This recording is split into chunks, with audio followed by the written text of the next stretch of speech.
let's go back to the start.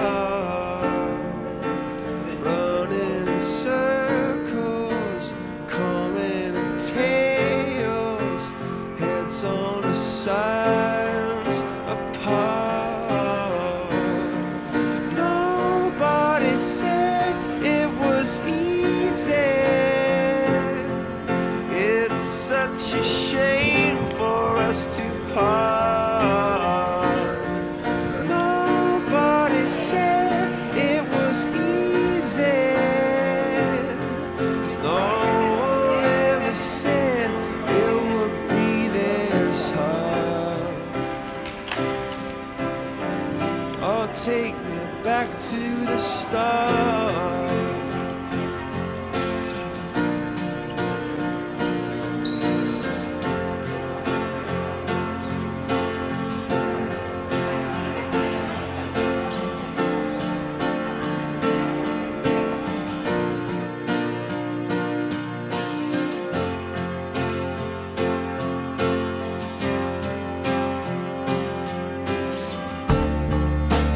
I was just guessing at numbers and figures, pulling the puzzles apart.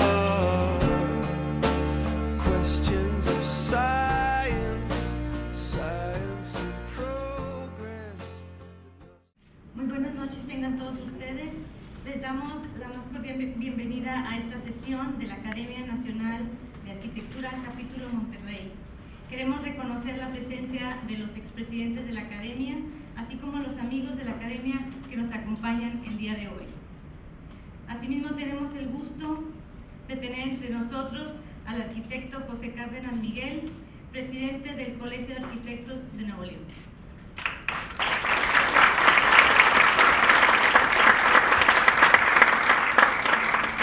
Al doctor Ángel Antonio Garza, director de Arquitectura de la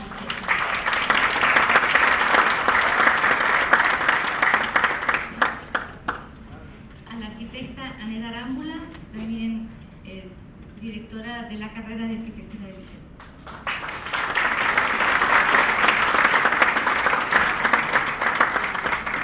Y al ingeniero Eric Rosales de Terza, nuestro patrocinador de este evento.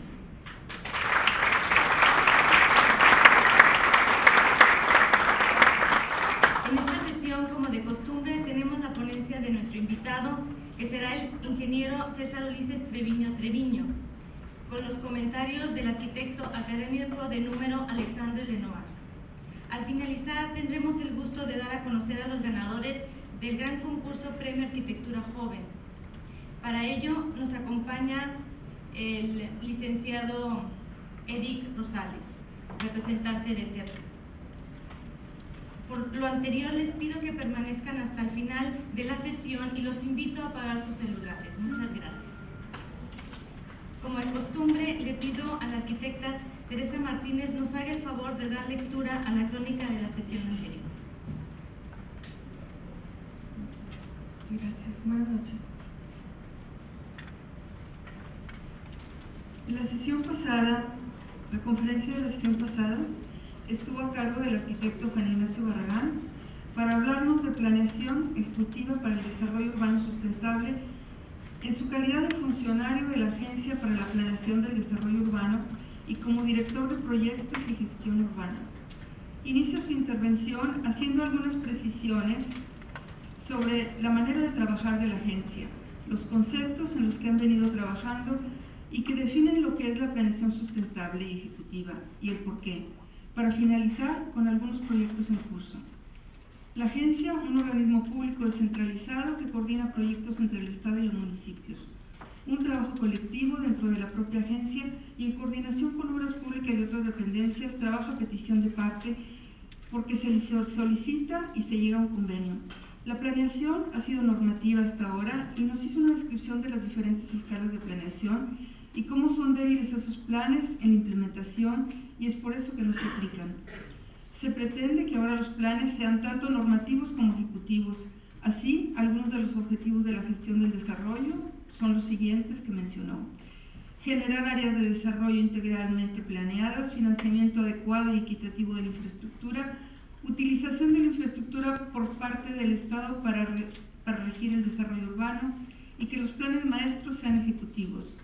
Generar además una instancia que continuamente esté generando estos proyectos. Y menciono a continuación algunas estrategias que son utilizadas, entre las que resaltan la estructura jurídica, mecanismos para la instrumentación administrativa, comentando que en general los planes parciales carecen de esto. Lo que se pretende es la planeación y en paralelo el modelo de gestión. ¿Qué estamos entendiendo por planeación sustentable? A continuación, ilustrando con imágenes los conceptos en los que han venido trabajando y que son realizaciones ya en otros países, ilustrándolo con fotos. Curitiba, Bogotá, Barcelona, y que han tenido oportunidad de comprobar con visitas y asesorías de sus realizadores. El deber ser, un modelo de movilidad sustentable, reequilibrar la relación automóvil, transporte sustentable, carriles exclusivos, estaciones intermodales, peatón. El agua, manejo integral, reuso, planeación integral del equipamiento, prohibición de construir en zonas de riesgo. Conservación ecológica, una ley para generar áreas específicas para crear equipamiento de nivel regional. Ahora los proyectos puntuales. Los centros de desarrollo urbano integrales que ya están trabajando en 5 de ellos. Los desarrollos en la periferia no es un concepto nuevo, aclaró, pero la diferencia ahora es que son imperativos para dar solución a las autorizaciones masivas de vivienda, como en el caso de Suazua, que en pocos años tendrá una población de 400.000 a 600.000 habitantes, 3.700 hectáreas y 950 ya están en proceso de urbanización. ¿Cómo sucedió esto? Por la reforma del 115, con la autonomía de los municipios.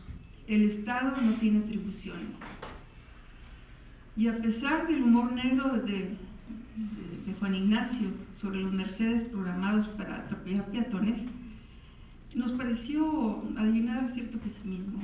La indignación del arquitecto Padilla se hizo patente. ¿Cómo aparecieron así sin control? El Estado realiza un proyecto en el que se aplican en este momento los principios enunciados anteriormente, pero para el arquitecto Bulnes se están repitiendo los mismos errores y esas vialidades dobles echan fuera al peatón, y habló de la disgregación que sufrirán esas familias en los enormes recorridos que cada uno hará por su cuenta. A continuación, el arquitecto Barragán nos mostró la integración urbanística de Santa Lucía en sus diferentes etapas y su continuidad como proyecto en el tiempo. No se ha concluido, agregó, sigue un proceso de reidentificación, promoción de vivienda y usos mixtos. Hay un enorme potencial, mencionó, 7 museos, 46 restaurantes, un club de golf en el río. Y por último, la regeneración del centro de San Nicolás, la comunicación de 2 plazas y una impresionante perspectiva. El arquitecto Bulnes insistió en la poca sustentabilidad en que están basadas nuestras acciones, en los bajísimos porcentajes de área verde por habitante, nada sustentable. La participación en las propuestas fueron sustanciosas y haría falta un poco de optimismo y que se concreticen las acciones con una propuesta de los asistentes. Es todo. Las construcciones en las que habitamos y trabajamos impactan de manera determinante nuestro medio ambiente, la economía y nuestra cultura. Estas construcciones y su operación representan un porcentaje importante en el consumo de energía y recursos naturales. Además, son una de las fuentes primarias de contaminación y de producción de CO2. Preocupados por el impacto sobre el medio ambiente ocasionado por nuestras construcciones, es que nace el US Green Building Council, de donde se origina el sistema LEED, como sistema de acreditación y calificación de edificios sustentables. LEED busca incentivar el desarrollo de edificaciones sostenibles a través de parámetros de ahorro de energía y cuidado del medio ambiente, con el propósito de crear espacios saludables, confortables y apoyando el modelo de desarrollo sustentable durante la fase operativa del ciclo de vida de los edificios. ¿Qué es la edificación sustentable? ¿Cuáles son los beneficios de la edificación sustentable? ¿Y cuáles son las perspectivas de la edificación sustentable en México? Estos son los temas a tratar por parte de nuestro invitado, el ingeniero César Ulises Treviño. por lo que le pido a la arquitecta Julieta Cantú nos haga lectura de su semblanza.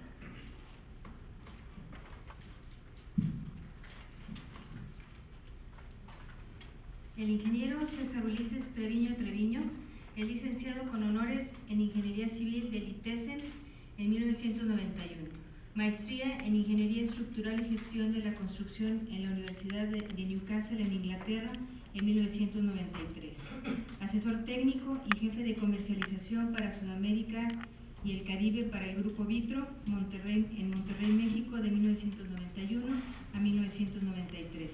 Investigador y consultor en el Instituto Noruego de Investigación para la Construcción en Oslo, Noruega, de 1994 a 1997. Director General de Construcción de Obras del Metro de 1997 al 2001 en México DF.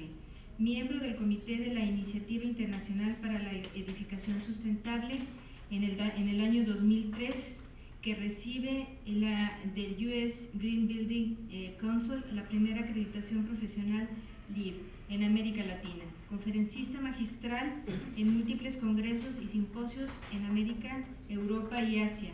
Jurado en importantes premios como el Premio Obra Cemex y el Housing Forum for Sustainable Construction, miembro del Grupo Asesor en Edificación Sustentable de la Comisión de Cooperación Ambiental para América del Norte. Presidente fundador del Consejo Mexicano de Edificación Sustentable AC.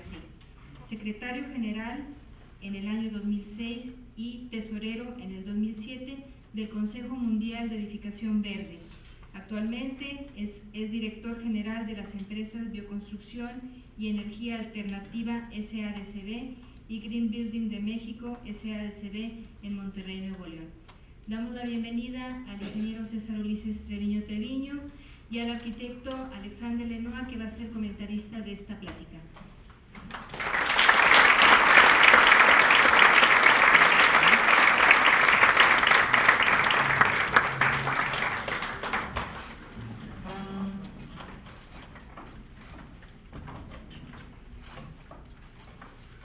Buenas tardes. Buenas tardes.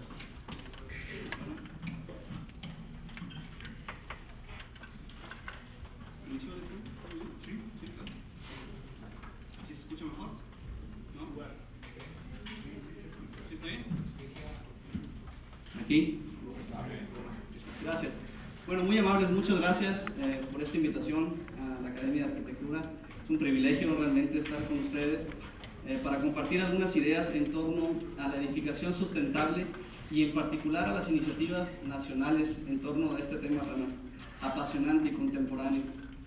Un poco para alinear expectativas, esta presentación va a versar sobre los principios de la edificación sustentable. No entraremos mucho en detalle en las cuestiones teóricas. Sin embargo, lo que quiero reforzar es básicamente qué se está haciendo en el país, quiénes son los protagonistas, qué sucede en el escenario internacional en materia de construcción ecológica o más ampliamente en la terminología de edificación sustentable.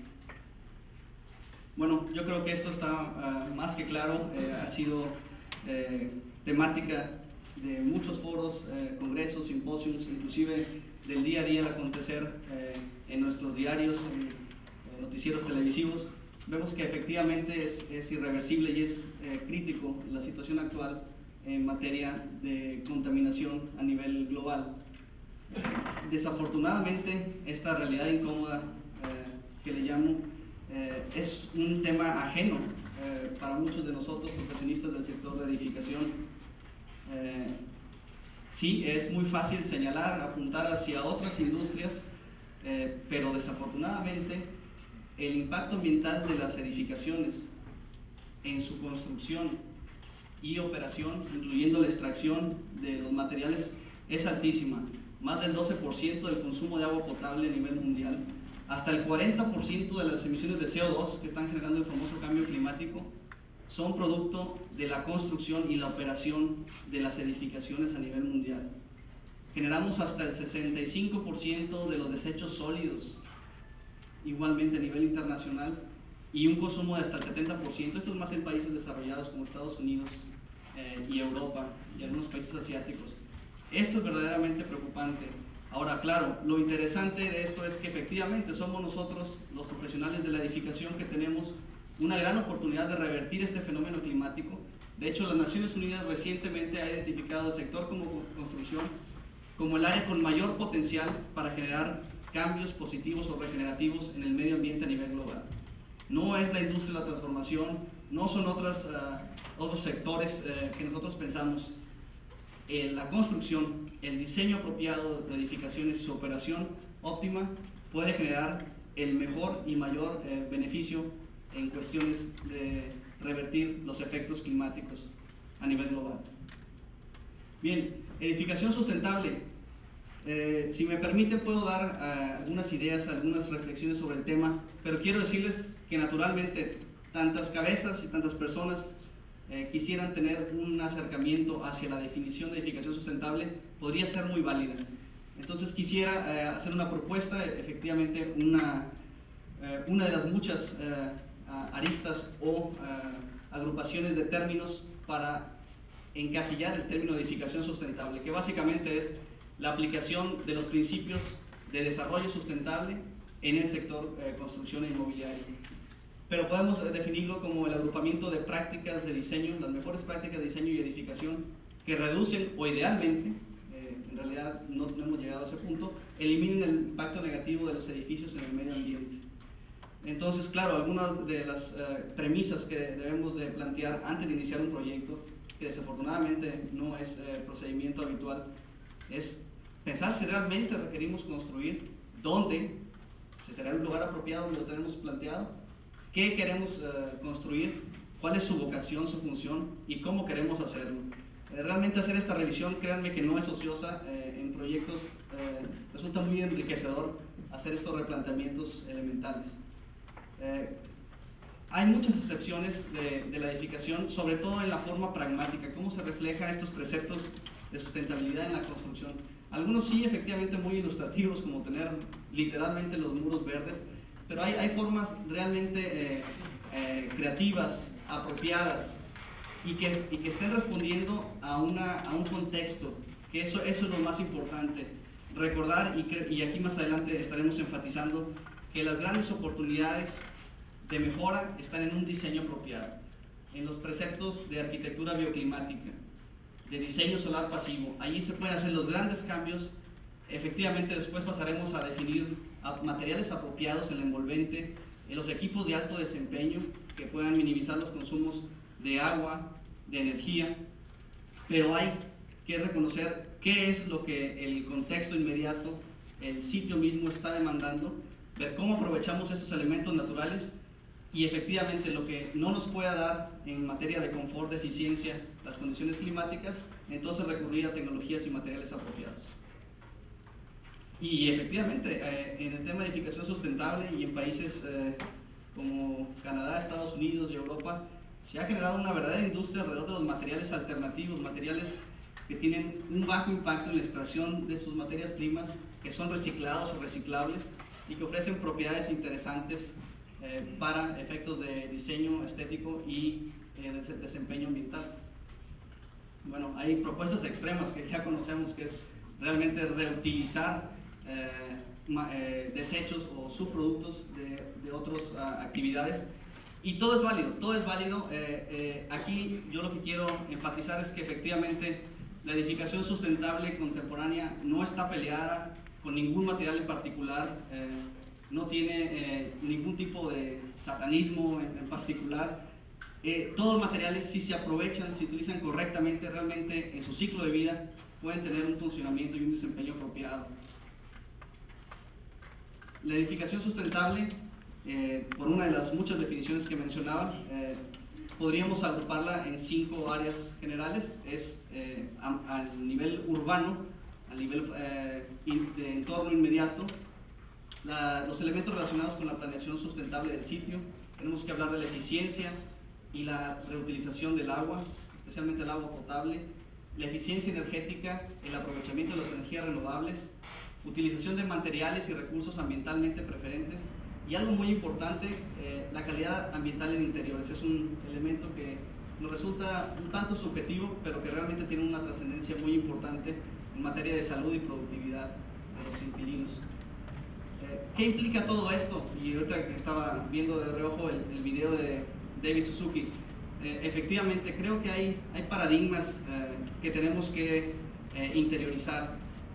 Por ejemplo, el concepto de la cuna a la cuna es uno de los principios de la sustentabilidad efectivamente para la edificación y algunas otras industrias u iniciativas, porque nosotros estamos quizá en una época temprana donde estábamos asimilando la idea de analizar de la cuna a la tumba, ver qué pasaba con la disposición final de los desechos, ver que fuera la menor posible, la menor afectación al medio ambiente, pero esto ya ha pasado inclusive y buscamos cerrar el círculo de tal manera de que esa disposición final realmente se neutralice y se convierta en el inicio de un reproceso de esos materiales, de tal manera que no le veamos un fin, sino una secuencia iterativa de utilizaciones de los materiales y los productos.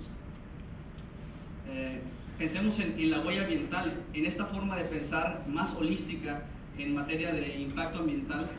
Bueno, nosotros necesitamos saber si nuestros productos, nuestros materiales que definimos o especificamos en un proyecto, realmente qué impacto están teniendo en el medio ambiente.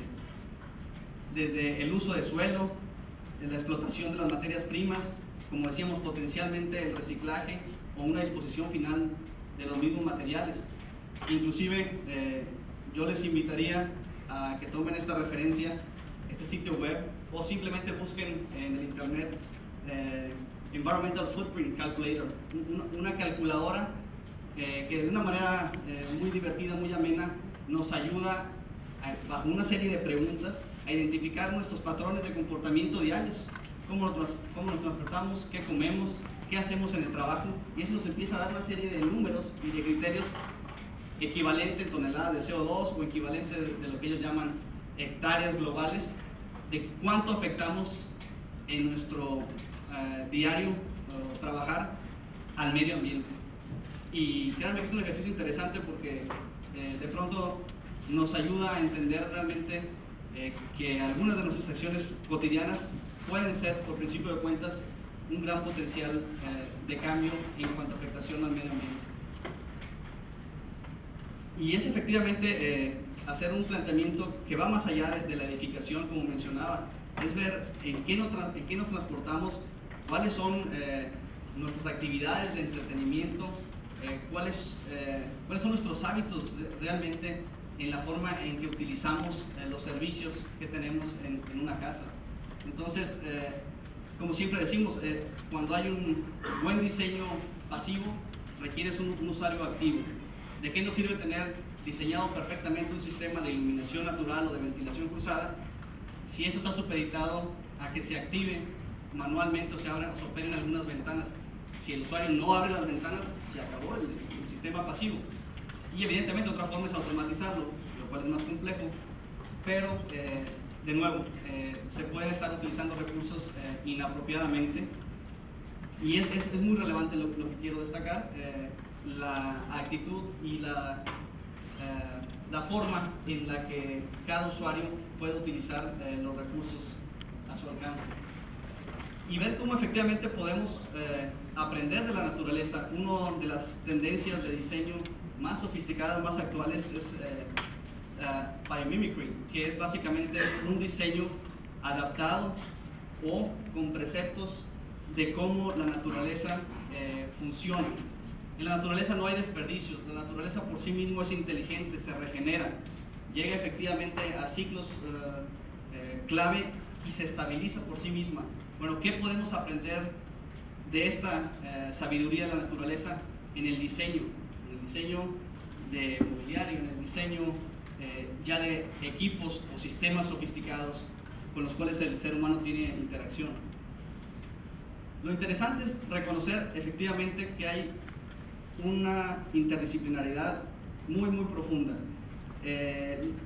Los principios de edificación sustentable descansan mucho en la idea de generar los proyectos a través de lo que se conoce como diseño integral, proceso integral de diseño, donde todas las disciplinas, a diferencia de un proceso convencional lineal, empiezan a interactuar desde etapas muy tempranas del proyecto, a enriquecer los preceptos básicos de ese proyecto, pero lo que nos ayuda es que tenemos la oportunidad de sacar el provecho y la experiencia de todos estos especialistas en una etapa muy temprana del proyecto. Es lo que llamamos los eco-charrettes de diseño, que realmente es el paso 1.0 al iniciar un proyecto verdaderamente con los preceptos de edificación sustentable.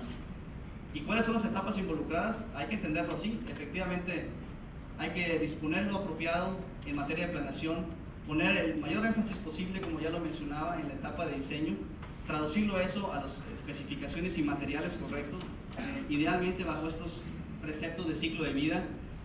Si bien efectivamente los costos de inversión iniciales son determinantes, sentimos que también ya hay un mercado más receptivo, más educado para entender que el costo operativo de largo plazo puede ser realmente muy interesante si esos gastos se reducen y se pueden quizá llegar a decisiones más inteligentes si uno plantea las soluciones en ese mediano o largo plazo. Construcción y operación y mantenimiento. Esto es bien importante en los proyectos que nos ha tocado oportunidad de participar. El tener la vigilancia para que ese buen proyecto sea aterrizado correctamente, de tal manera de que el edificio opere en las condiciones óptimas, es muy difícil. Entonces, sí, el énfasis va cambiando, primero en la planeación, después es sobre el equipo de arquitectura, pero construcción, operación y mantenimiento es determinante. Ese edificio va a estar funcionando 30 años, 40 años. Si no opera correctamente, se puede echar en balde todo el trabajo de un buen diseño. Y bien, efectivamente, reconocer que la edificación sustentable tiene raíces longevas. Hay muchos ejemplos de cómo en tiempos ancestrales ya se hacían buenas prácticas para generar un clima apropiado, un microambiente. Muchos de estos preceptos se han perdido desafortunadamente. Ahora queremos hacer ejercicios regenerativos, pero hay que recordar que hay mucha sabiduría en lo que es el diseño vernáculo. Y claro, echar mano de los recursos, de las tecnologías y de materiales apropiados para crear soluciones verdaderamente fiables que den un gran índice de serviciabilidad. Entonces, como yo siempre lo veo, la edificación sustentable trae a la mesa de diseño una serie de alternativas, una serie de materiales, tecnologías y principios que están ahí para enriquecer la propuesta de construcción.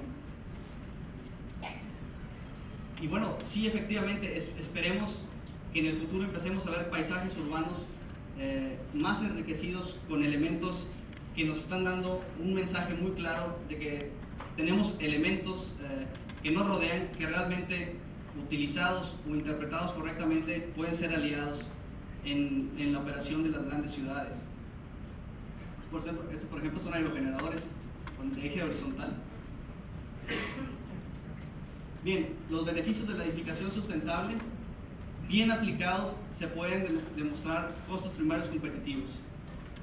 Como mencionaba, cuando se aplica el diseño integral, se puede lograr esto a un muy bajo costo. La edificación sustentable sí tiene efectivamente un sobreprecio, hablaremos de ello más adelante, pero si se maximiza el conocimiento de las disciplinas que mencionaba en el proceso integral de diseño, se ha demostrado que no necesariamente ese sobrecosto es grande, inclusive hay algunos casos en los que es neutro.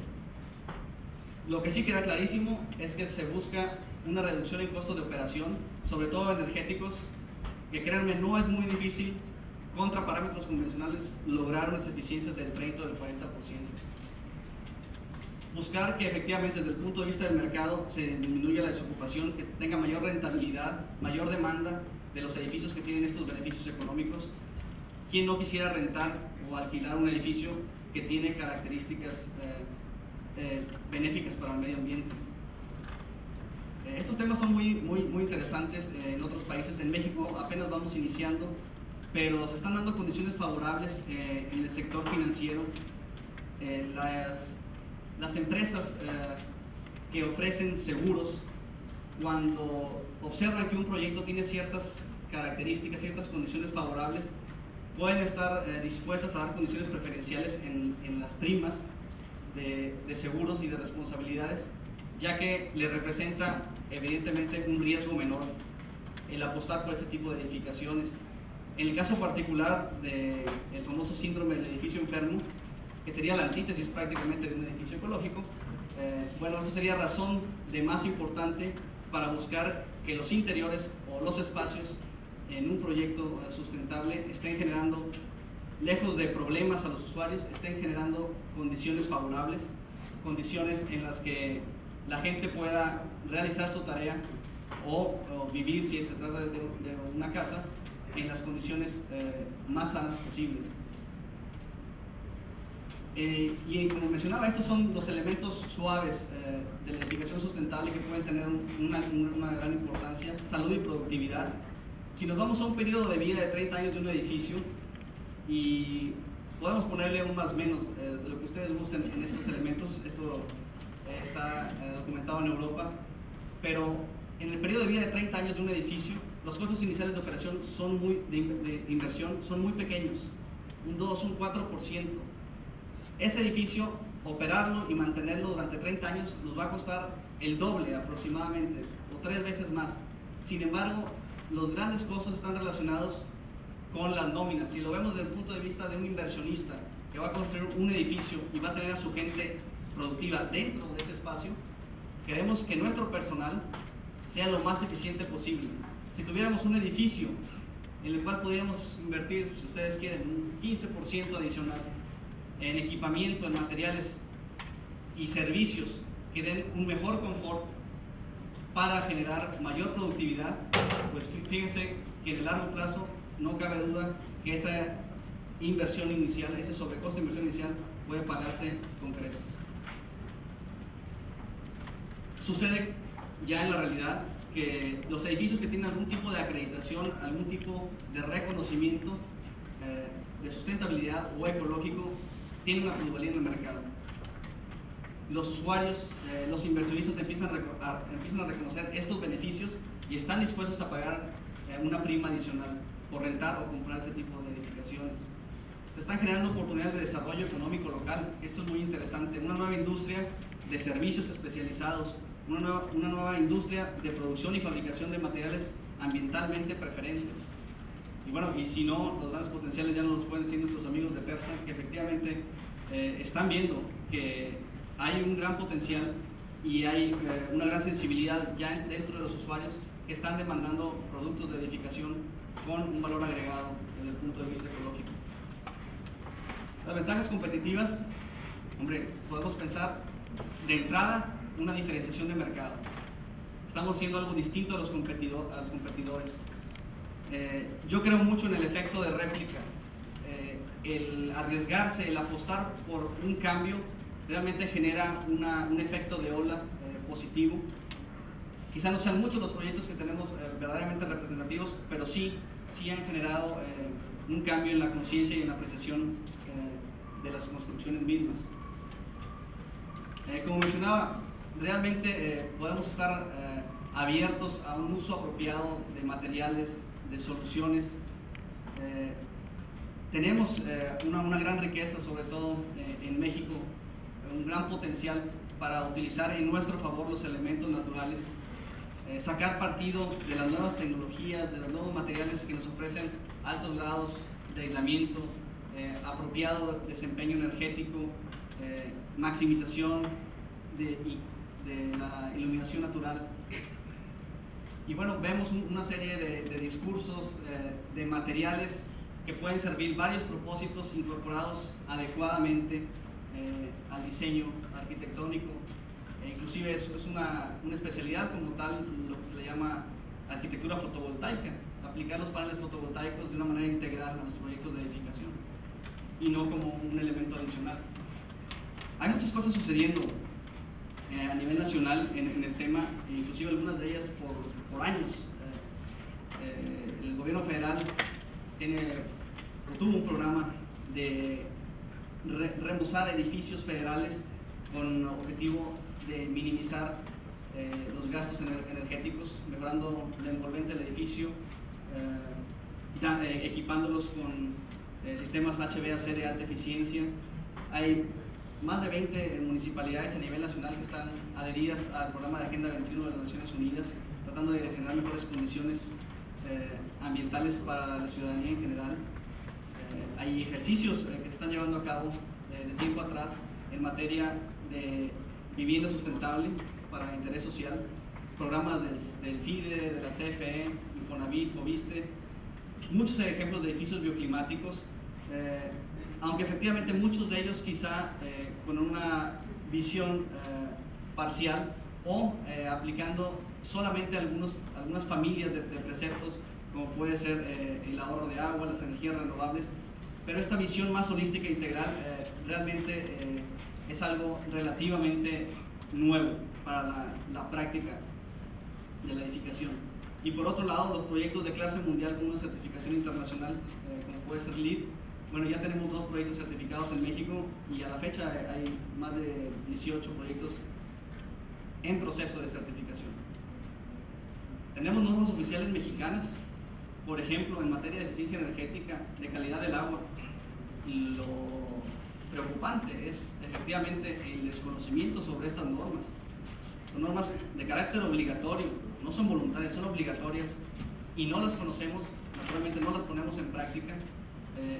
Y esto es algo pues, que realmente nos debería de poner a reflexionar, porque lo poco que existe no le prestamos atención, no le damos un uso apropiado. Y bueno, esto es realmente un desincentivo.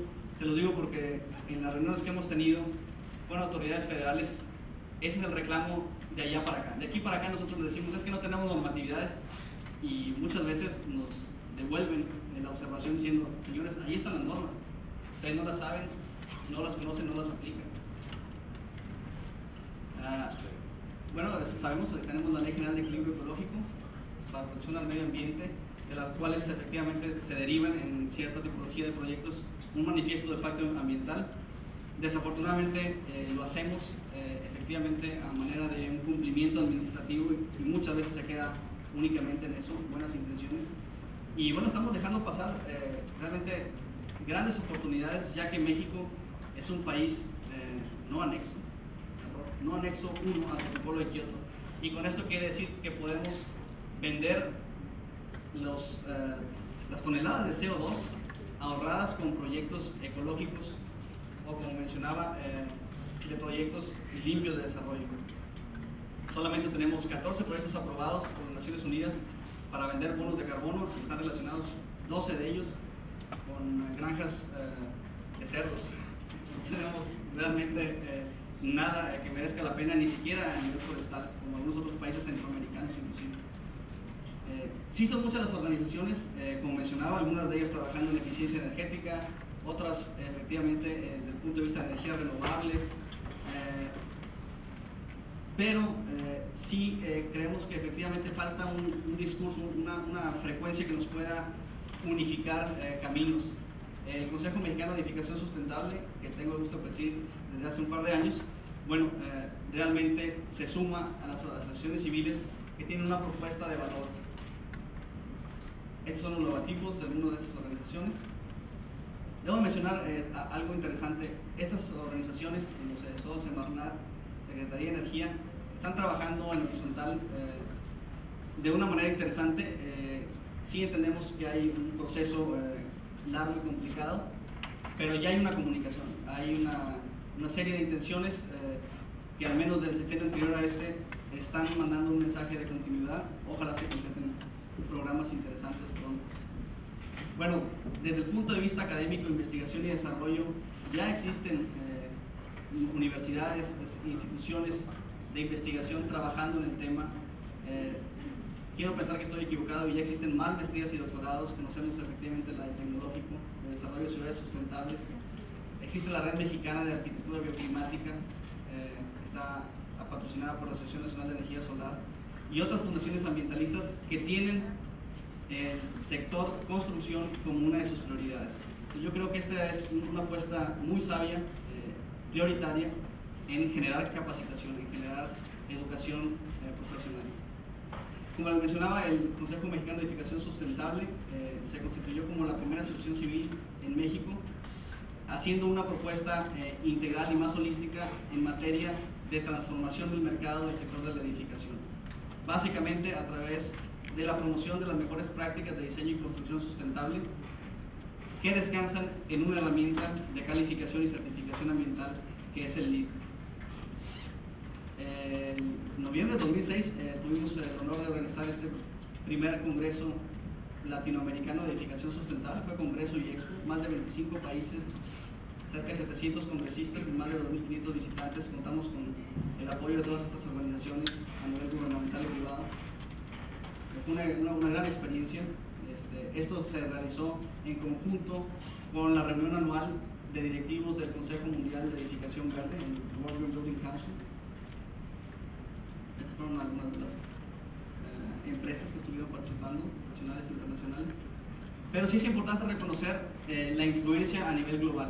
Efectivamente, independientemente de lo que es la atracción que está generando edificación sustentable internamente, hay una presión, hay un mensaje importante que viene desde fuera.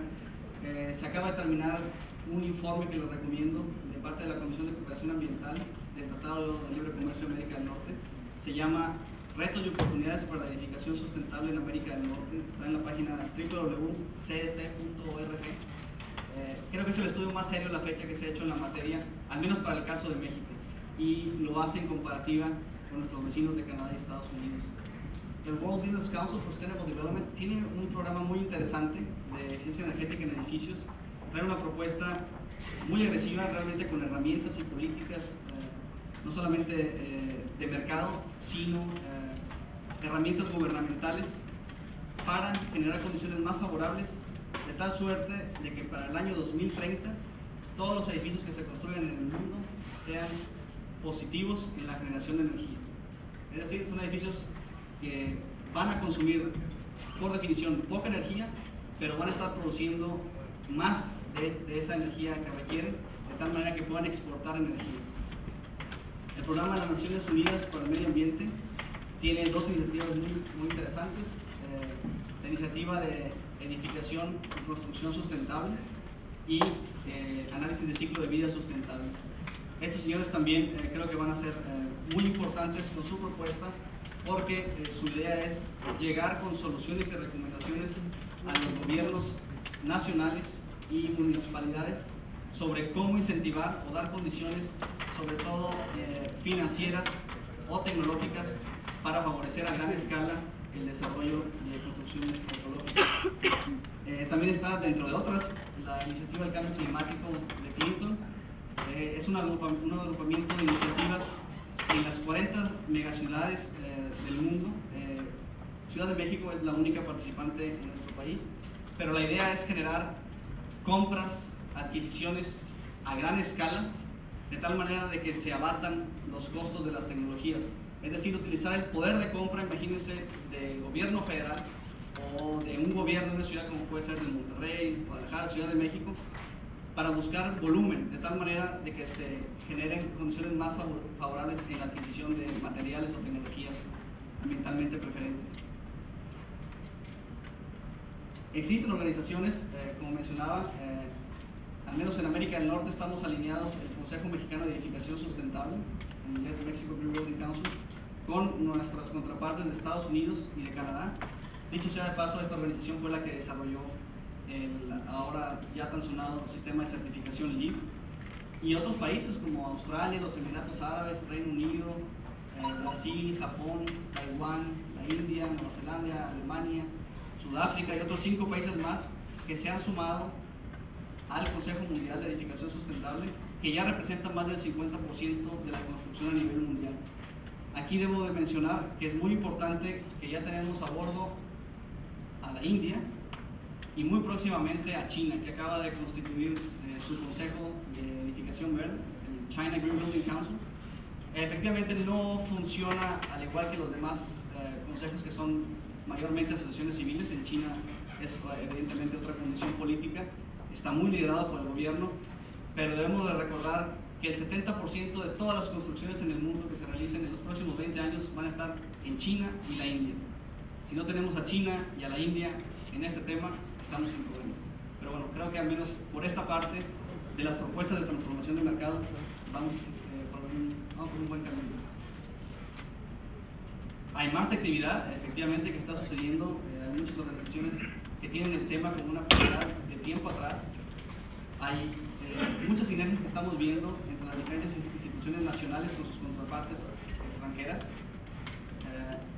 Y bueno, aquí hago una breve pausa para mencionar que efectivamente en el tema de educación, de capacitación, va a ser muy importante el aporte que pueda tenerse en materia de profesionalización, de tal suerte de que estos preceptos podamos aterrizarlos con estudios, con análisis apropiados de edificación sustentable, refrescar o, como decía, potenciar esa inteligencia que teníamos en los diseños o en la arquitectura vernácula de tiempo atrás, y sacar provecho de las nuevas tecnologías, de los nuevos estudios y de las nuevas herramientas que se tienen disponibles. Es algo muy importante que nosotros tratamos de promover, como decía, las mejores prácticas que estén sustentadas por estudios formales. Estamos efectivamente empezando a ver cómo se genera una demanda muy importante por edificaciones verdes. Sin embargo, muchas veces hay poco o nulo sustento detrás de esto. Entonces, creemos que aquí hay una gran oportunidad para darle una formalidad a estas prácticas y no caer efectivamente en una serie de buenas intenciones o de resultados que puedan ser distintos a los que realmente pretendemos de alto desempeño ambiental. Finalmente, como asociación civil, aquí debo de mencionarlo, nosotros queremos hacer una propuesta de transformación de mercado. Efectivamente, son muchos los protagonistas, como ya lo hemos visto, el profesional de la edificación, está la academia, está el sector gobierno. Como asociación civil, nosotros proponemos trabajar en base a herramientas que generen mejores condiciones o incentivos para diseñar y construir de una manera más responsable con el medio ambiente. Es decir, vamos a utilizar herramientas que nos ayuden a identificar, a normalizar realmente la misma definición de edificación sustentable, como mencionaba. Hay muchas normatividades, muchos estándares de edificación que podemos aplicar a nuestros proyectos que ya tienen incorporados estos preceptos de eficiencia energética y de bajo impacto ambiental. Podemos echar mano de ellos. Reconocer que efectivamente el mercado se maneja también en mensajes, en forma de acreditaciones, de reconocimientos. Cuando vemos algún tipo de certificado de esta naturaleza, sabemos que detrás hay una serie de análisis, de estudios, de valoraciones de laboratorio. Eso da certidumbre al mercado, que eso también es algo muy importante. Mientras entendemos o nos ponemos de acuerdo en lo que es una edificación sustentable, el usuario quiere tener certidumbre, el inversionista quiere saber si realmente está poniendo su dinero en una canasta segura o no. Y las acreditaciones y reconocimientos serios pueden ser una garantía. ¿Qué es lo que sucede? Sobre todo en el caso de México, vemos una diferencia de oportunidades para generar este cambio, esta transformación del mercado que hablaba. Puede ser a través de mecanismos obligatorios, como puede ser la normatividad, o voluntarios, como pueden ser los incentivos o las acreditaciones terceras voluntarias. Nosotros creemos que en México vamos a ver el desarrollo de ambos. Como les mencionaba, estamos ciertos que el gobierno federal, los gobiernos estatales y municipalidades están poniendo ya de su parte para actualizar reglamentos y códigos de construcción con preceptos de sustentabilidad, pero esto es levantar el nivel, lo que llamamos el piso. Es decir, hacer algo menos de esto, estás infringiendo la ley. Bueno, esta es una forma muy inteligente y muy eficaz de lograr el cambio masivo.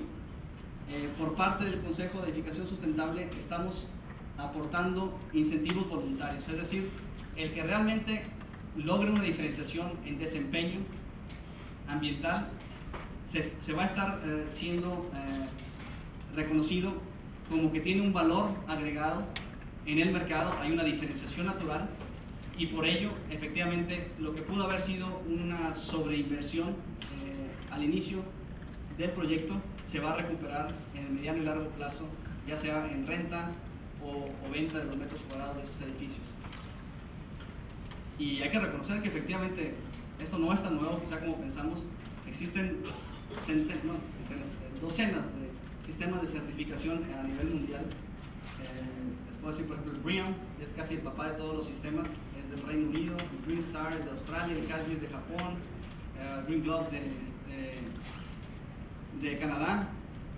Pero sí ha habido efectivamente un punto débil en muchos de ellos, que es la aceptación real del mercado. Y en eso el sistema LEED que propone el US Green Building Council ha sido el que más exitosamente ha logrado vencer este obstáculo. ¿Por qué? Porque es un sistema de certificación que ha logrado un consenso entre los diferentes grupos de interés, que eso es muy difícil. Se estuvieron sentados desde el inicio de las negociaciones, sector público, fabricantes de materiales, gremios profesionales, estuvo la academia, instituciones financieras, y dijeron: señores, vamos a poner una definición sobre qué nos interesa destacar en el tema de edificación sustentable, cómo podemos lograr un balance real entre el pragmatismo del mercado y un rigor científico. Tenemos que dar pruebas realmente de que esos edificios eventualmente certificados van a estar desempeñándose como los habíamos planeado, que sea un enfoque interdisciplinario, sistémico y holístico, que tenga una capacidad de adaptabilidad. Eso quizás es uno de los puntos más débiles hoy en día de este sistema de certificación. Y bueno, buscar criterios con el ciclo de vida completo y atractivos retornos de inversión.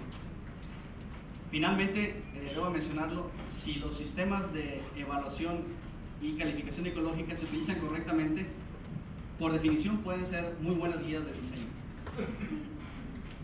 No voy a entrar en detalle de esto. La edificación verde, la certificación LEED, tiene diferentes áreas, muchos criterios que están adheridos a una serie de normatividades, de estándares internacionales. Pero bueno, como les mencionaba, dentro de la familia de sitios sustentables se tiene una serie de créditos que generan una serie de puntos. Finalmente, la certificación LEED es buscar un mínimo número de puntos obligatorios en todas las áreas.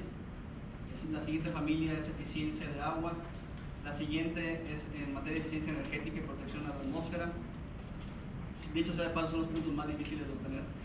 Materiales y recursos, materiales reciclados, reciclables, fabricados en cercanías, que no sean tóxicos, y los puntos relacionados a la calidad del ambiente en interiores, en la cual buscamos tener el mayor confort térmico, lumínico, acústico, para generar esa salud y esa productividad de la que habíamos hablado anteriormente.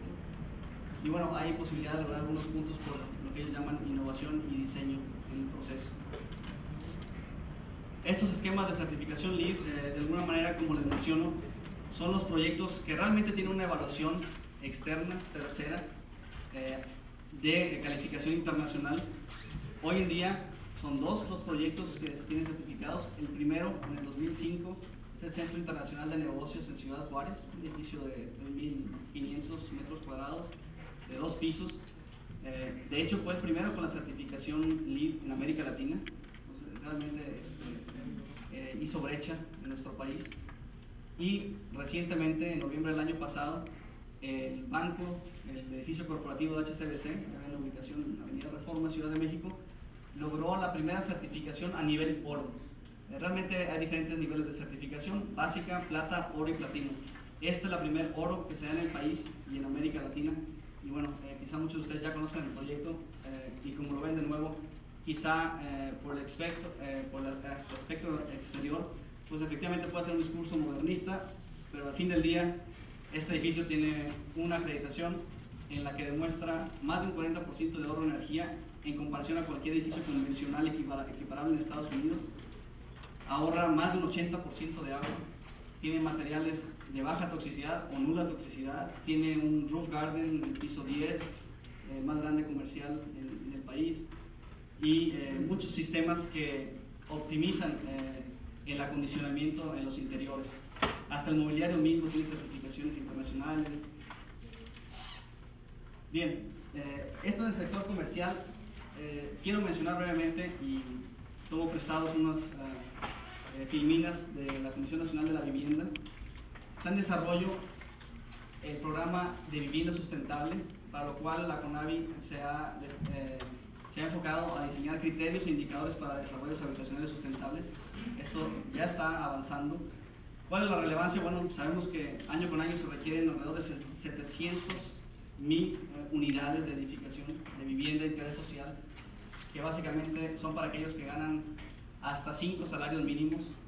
¿Qué se puede hacer realmente en este tipo de fraccionamientos que utilizan el 60% del uso de las tierras que se tienen disponibles en el país?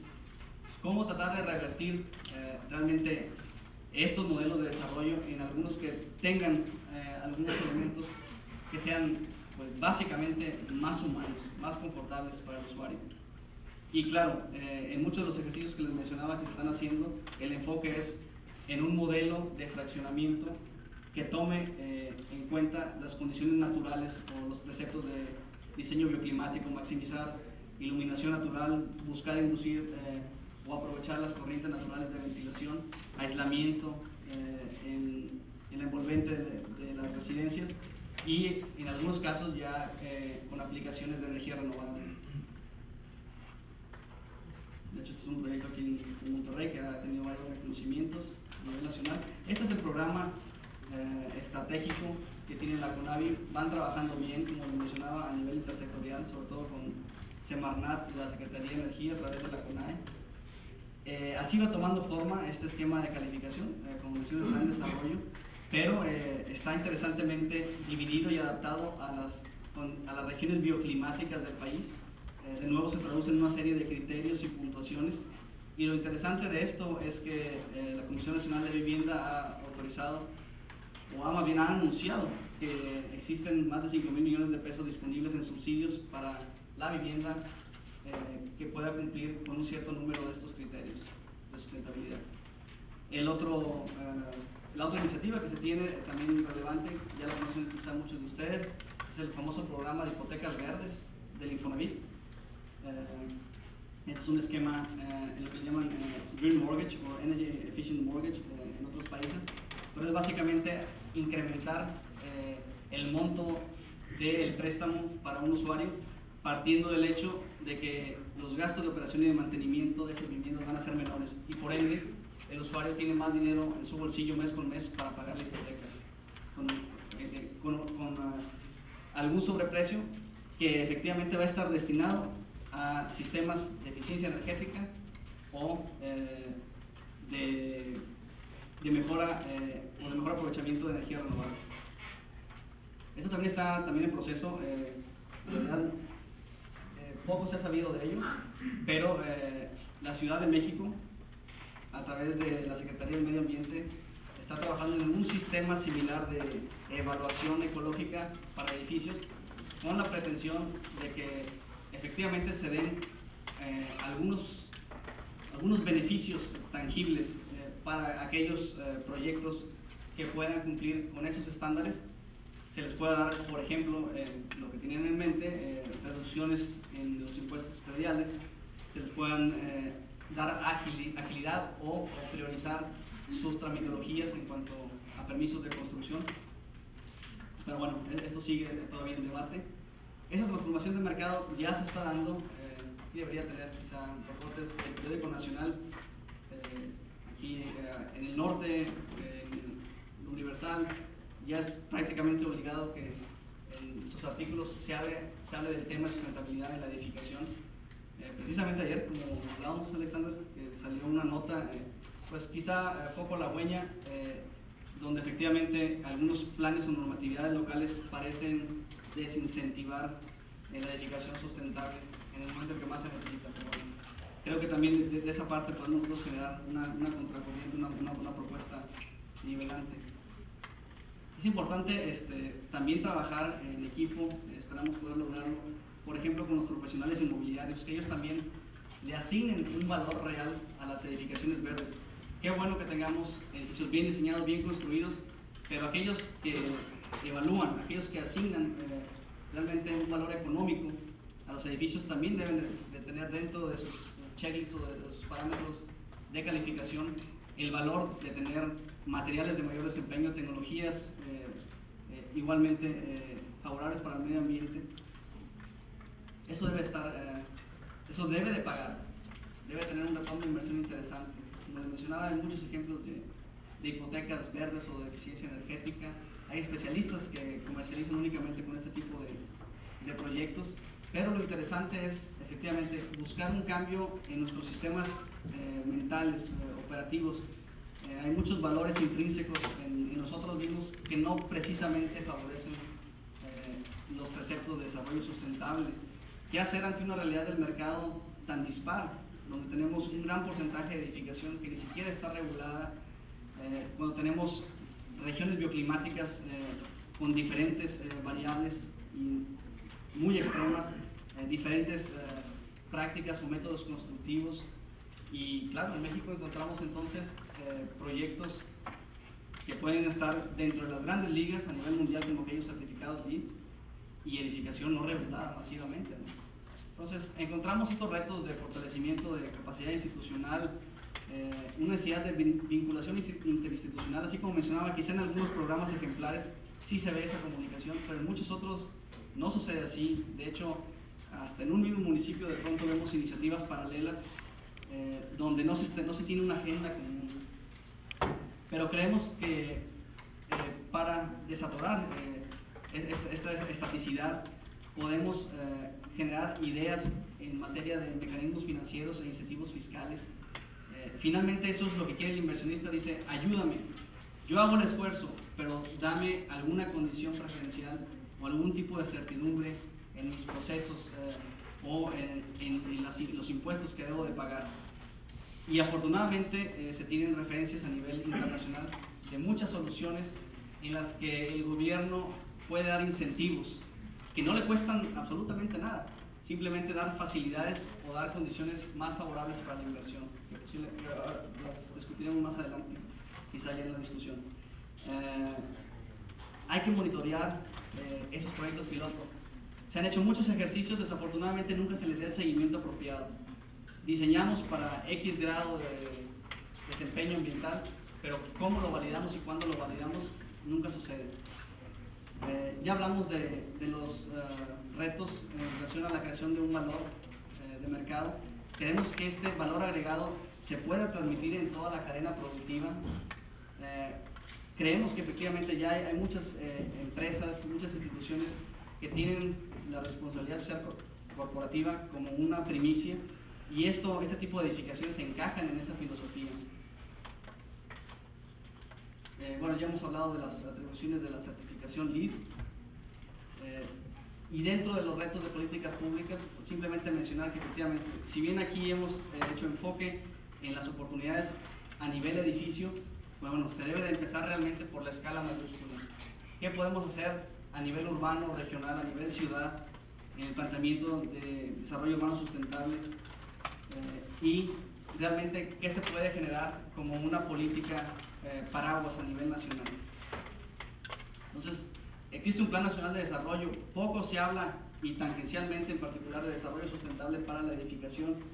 Bueno, ahora tenemos en puerta unas reformas trascendentes, estructurales. ¿En qué se está considerando la eficiencia energética para edificios o el aprovechamiento de energías renovables? Prácticamente nada. Por allá hay un pequeño de los partidos, uno de los partidos pequeños, perdón, haciendo un esfuerzo de que se escuche, y no únicamente se centra en el debate petrolero. Se nos va a acabar el petróleo en 20 años, después de eso siguen otros 20 años de gas, y se nos acabaron las fuentes de energía no renovables, y no estamos pensando en lo que muchos otros países que están trabajando es en el futuro, que está dependiendo de las energías renovables. En la reforma fiscal, muy lejos para pensar que hay algún tipo de incentivos, desafortunadamente. Entonces, ¿qué es lo que quisiéramos ver nosotros, liderado por la organización que sea? Ojalá alguna secretaría a nivel federal, proponer una agenda nacional para la edificación sustentable que nos diga a todos los actores: este es el camino, estas son las prioridades, vamos a crear una agenda común, vamos a potenciar los beneficios o las aportaciones de cada una de estas organizaciones, llámese universidades, llámese asociaciones civiles, instituciones financieras. no lo tenemos. Pero bueno, ese es el lado positivo de las cosas. Realmente hay muchos países en los que el problema es generar esta agenda porque hay un exceso de protagonistas. Aquí en México, al no tenerlos, bueno, el lado interesante es que potencialmente podríamos iniciar con el pie derecho. Entonces la apuesta efectivamente es en educación, sin duda alguna. Apostar por ese mercado maduro y receptivo y efectivamente pasar a la acción. Estamos viendo cómo los pocos casos de éxito están recibiendo publicidad, están generando interés dentro de los profesionales, de los inversionistas de la construcción. Y una de las recomendaciones que yo quisiera hacer es no dejar lo bueno por lo mejor.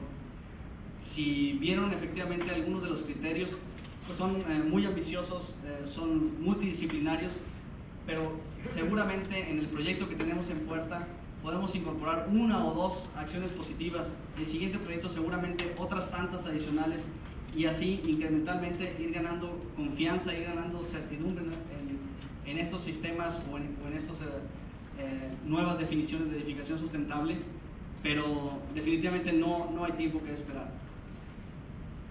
Porque es un proceso a largo plazo. Creemos que efectivamente se pueden mostrar resultados muy rápidos. Los grupos de interés están muy receptivos a nivel nacional e internacional. Y sí tenemos que reconocer que efectivamente tenemos que hacer un caso de negocio alrededor de la edificación sustentable. Vamos a hacer el bien, sí, vamos a hacer el bien al medio ambiente, pero hay que cuidar la cartera. Hay que reconocer que se nos acaba lo verde, donde empieza a pegarle aquí al bolsillo. Entonces, eso es lo que queremos, generar realmente edificaciones que tengan ese gran desempeño, que tengan bajos costos de operación y de mantenimiento, que tengan un valor agregado en el mercado, de tal manera que el inversionista tenga certidumbre y diga, voy a apostar por este tipo de edificaciones porque voy a tener un retorno de inversión apropiado. Y bueno, con eso terminaría básicamente con el acuerdo del panel científico intergubernamental de cambio climático de las Naciones Unidas, donde se acaba de ratificar que esto no es un fenómeno natural, no es un proceso cíclico, este cambio climático es antropogénico. Nosotros somos los responsables y no tenemos más tiempo que esperar. Creo que en el sector de edificación tenemos un gran potencial, tenemos mucho por hacer y efectivamente creo que el planeta y nuestros conciudadanos cuentan con eso. Muchas gracias.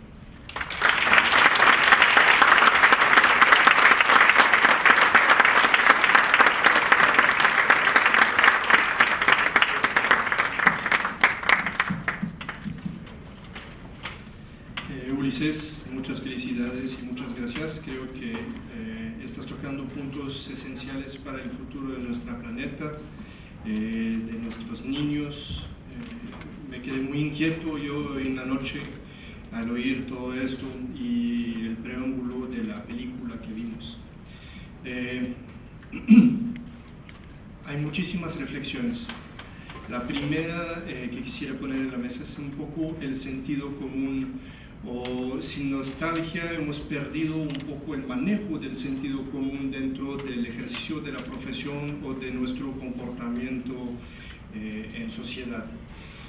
Creo que más que intuición estamos hablando, como tú lo dices, de educación, y son algunos de los puntos que he notado durante tu conferencia y que había preparado en un primer tiempo. Creo que debemos de tener una conciencia que nos conlleva a la educación desde muy chiquitos, y creo que muchas de las escuelas están haciendo ahora un esfuerzo. Sin embargo, este esfuerzo no es suficiente si llegando a la casa se aniquila todo el proceso con un ejemplo mal dado por parte de nosotros. Sacrificar nuestro confort no es muy fácil, y creo que es de las reflexiones que tenemos que también tener en un momento dado.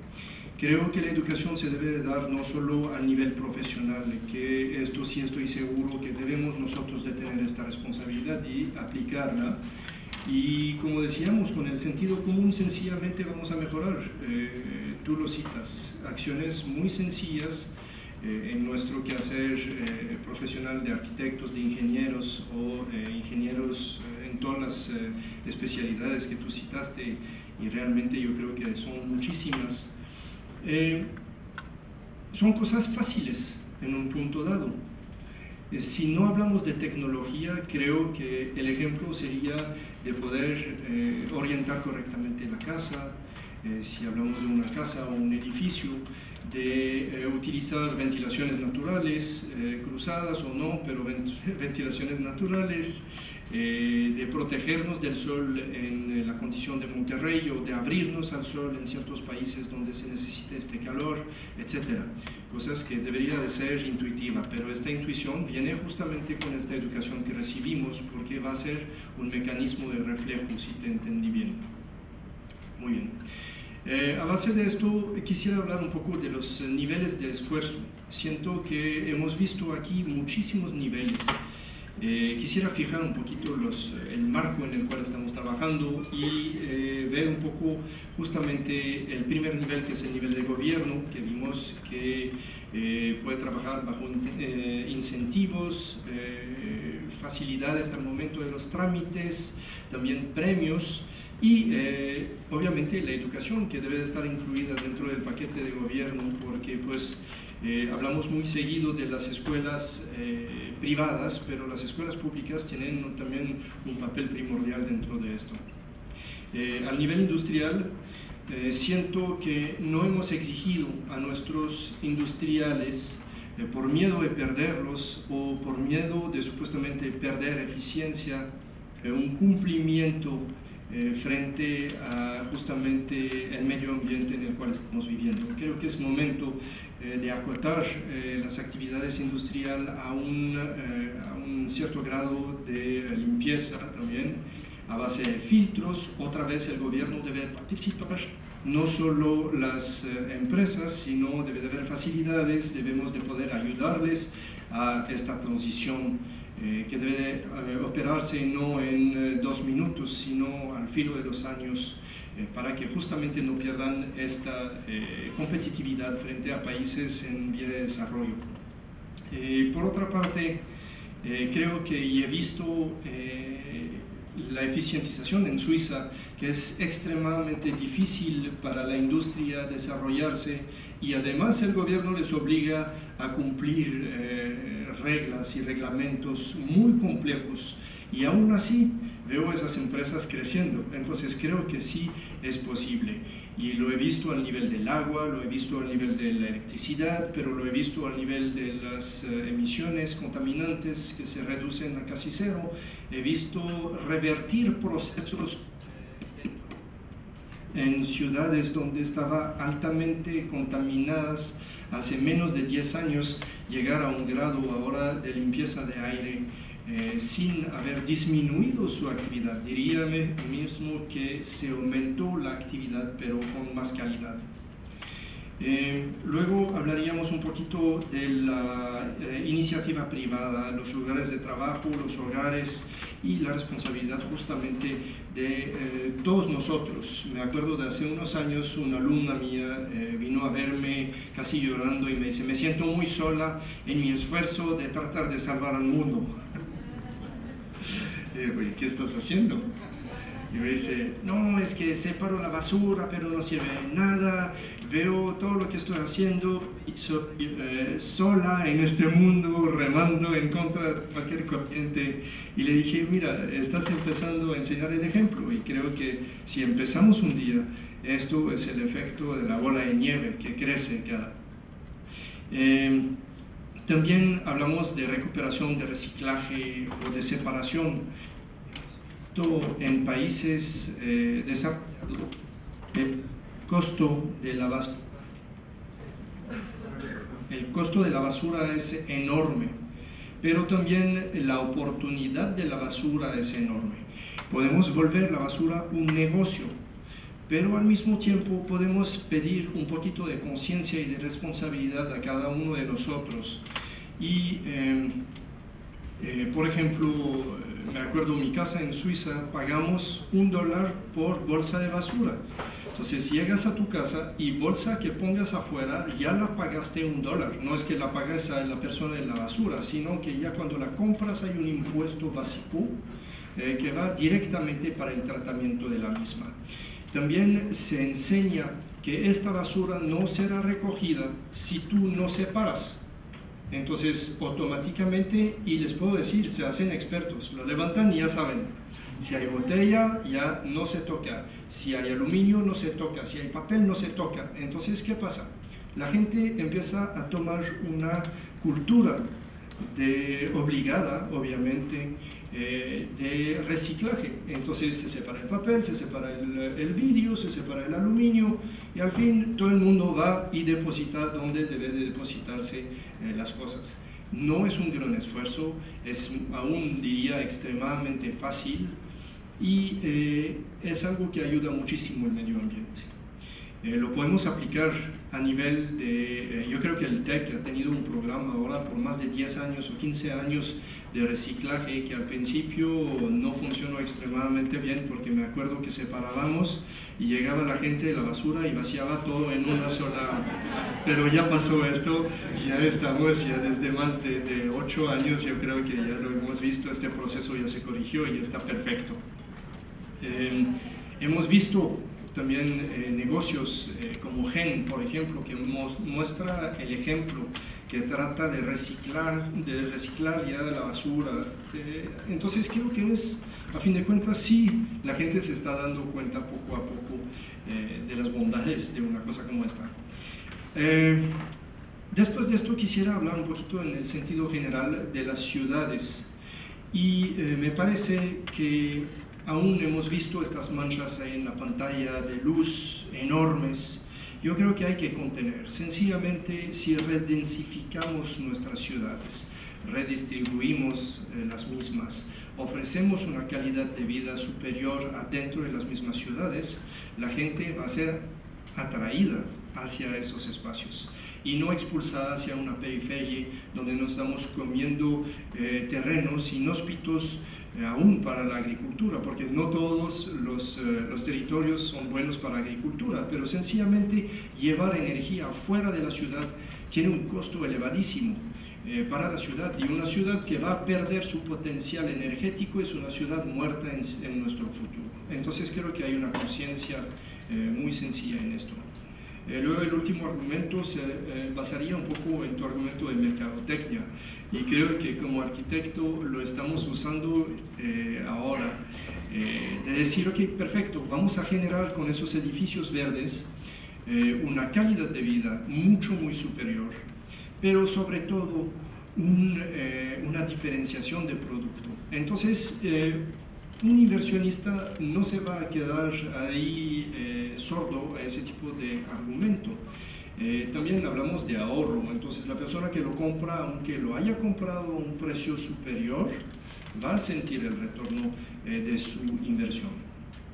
Y quisiera terminar este argumento con lo que tú dijiste, porque podríamos seguir con materiales, técnica, tecnología. Yo creo que hay tantos temas en este autosustentable que no los vamos a acabar ni en 5 horas ahora.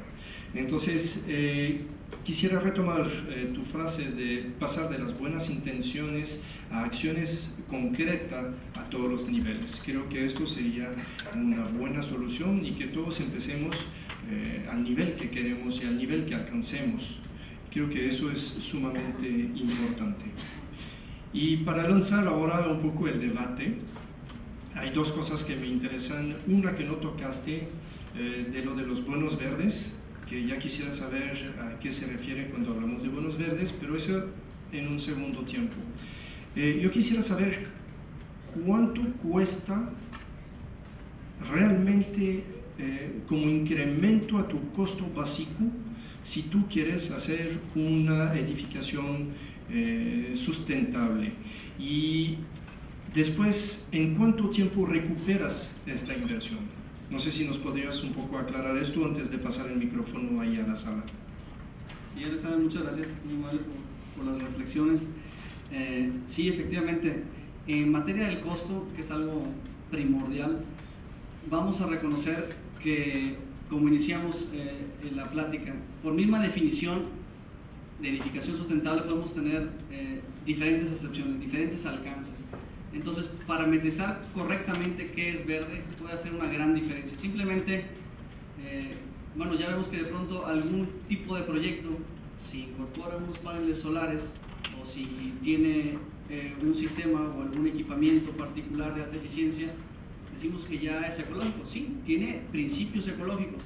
Si llegáramos a estandarizar, como a través de un sistema de calificación, como puede ser el LEED o los criterios de sustentabilidad de la CONAVI, si ya eso lo aceptamos como una edificación de sustentabilidad, bueno, sobre eso ya podemos empezar a hablar de diferenciación de costos. Es decir, hay 1 millón de formas de hacer sustentable cualquier proyecto.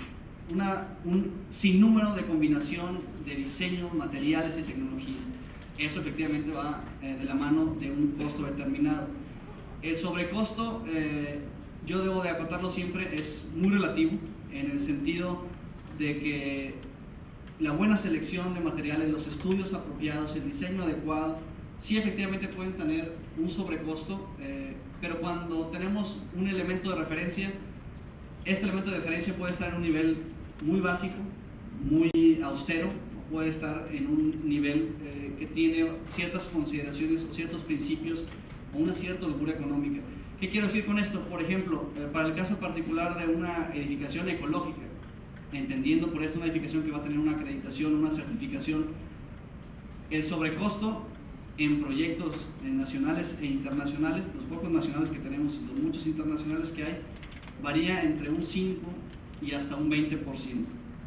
Está mucho más cerca del 5 cuando el proyecto de referencia tiene efectivamente consideraciones favorables, cuando ha sido diseñado correctamente, cuando hay un cierto margen para reemplazar a base de sinergias positivas un material con otra tecnología, una definición o un intercambio muy común, por ejemplo, es el de apostar por un mejor aislamiento en cristales de alto desempeño, en muros de alta eficiencia energética, y entonces reducir el costo de inversión en equipamiento de aire acondicionado. Así es como tratamos de ver efectivamente cómo interactúan materiales adecuados con sistemas y con ahorros de operación y de mantenimiento. Entonces sí, podemos decir que hay esos sobrecostos, o como mencioné en algunos casos inclusive ya en Estados Unidos, donde hay una práctica, donde hay quizá un desempeño o un conocimiento mayor sobre los recursos y soluciones ambientales, se ha demostrado que realmente no hay un sobrecosto, simplemente porque hacer este proceso de diseño integral holístico te ahorra errores durante la construcción. Si ese beneficio se lo acreditas a ese proceso de diseño, realmente no hay sobrecosto en términos reales. Pero de cualquier manera, si hubiese este sobrecosto en estos rangos que mencionaba, lo que sí queda claro es que hay retornos de inversión muy atractivos.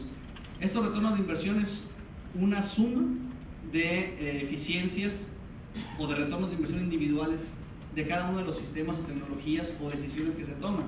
Por ejemplo, les puedo decir que el retorno de inversión típico, si quieres invertir en un panel termosolar para reducir el gasto de gas natural en tu boiler o en tu calentador, está alrededor de 7 a 8 años. Si quieres utilizar un sistema fotovoltaico, tristemente, y con los precios subsidiados que tenemos de la energía, en México estamos hablando de 20 a 25 años.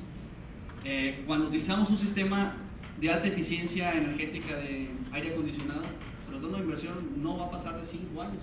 Entonces, claro, son sistemas que individualmente tienen un costo, tienen su propio retorno de inversión. Si me permiten hacer una sumatoria, una envolvente de todo esto, podemos estar hablando normalmente de retornos de inversión entre 6 y 8 años. ¿Qué es esto? Que al fin del día sí va a tener una recuperación interesante, y esto sin dar el crédito de lo que ya hablábamos, que efectivamente ese edificio va a tener una plusvalía real en el mercado, va a tener un mayor costo de venta o de alquiler por metro cuadrado, que eso es muy interesante, pero finalmente cuando este retorno de inversión se dé, de ahí en adelante, durante el resto de su vida útil, ese edificio va a estar operando en condiciones óptimas. Idealmente, como mencionábamos, y ya lo vemos muy cerca, van a ser edificios autónomos energéticamente. Y más aún, de hecho, como mencionábamos, ya el objetivo no es tanto, que esto nos sonaba hace 10 años, hubiéramos hablado de edificios energéticamente positivos y nos sonaba un poco a vacilón, nos sonaba ahí a futurismo, nos sonaba a los Jetsons, ¿no? Ahora resulta que no solamente es una realidad, hay muchos ejemplos a nivel internacional, y ahorita ya se está pensando en edificios cero, no energéticos, cero productores de carbón, lo que llaman carbon neutral buildings, en toda su vida útil. Ahí entonces ya no hablamos únicamente del tema energético, sino todos los materiales en su proceso de extracción, de diseño, de utilización y de disposición van a tener un efecto neto cero en el medio ambiente. Oye, Ulises, duración de vida de un panel solar, por ejemplo, porque hablamos de un retorno de inversión de 5 a 7 años. ¿Cuánto es la vida útil de un panel solar? Un panel solar, termosolar para calentar agua, por ejemplo, sí, tiene una vida útil de 20 años normalmente, con un retorno de inversión de 5 o 6. La realidad es que duran mucho más. Los fotovoltaicos, por ejemplo, que tienen, repito, con estos costos subsidiados de energía y con los costos altos, porque en México sí estamos fabricando paneles fotovoltaicos, pero todos los exportamos y luego nos regresan más caros. A esos costos estamos en 20, 25 años de retorno, entonces no, por ese lado no es muy atractivo. Pero los paneles solares, por ejemplo, el primero que se puso allí en una sonda lunar con el Apolo 11, está funcionando todavía. O sea, esas son tecnologías de larga duración. Ya comprobado. ¿Cómo ves si empezamos con ustedes? Si tienen preguntas, por favor, si nos levantan la mano.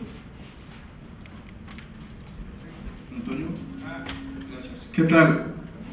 Muy buenas noches, felicidades. La verdad que Ulises, siempre me ha parecido que tu lucha, que ya tiene tiempo y que al principio era una lucha aislada, pero que ya poco a poco va aprendiendo, ¿verdad?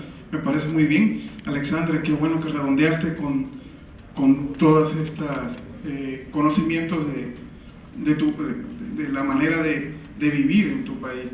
Hay una cosa que a mí me preocupa mucho del problema en el que estamos metidos ahora, porque es un problema, es una cuestión cultural, ¿verdad? Mundial, producto del modelo, digamos, que se alza como vencedor de la Guerra Fría, que es el modelo de vida consumista, desperdiciado, ¿verdad? Como vivir una época de fiesta, y ese modelo, pues bueno, lo están comprando, se traduce en esa globalización que es más que nada la diseminación de empresas y de productos en todo el mundo, y que toman la batuta, pues países como China y la India, ¿verdad?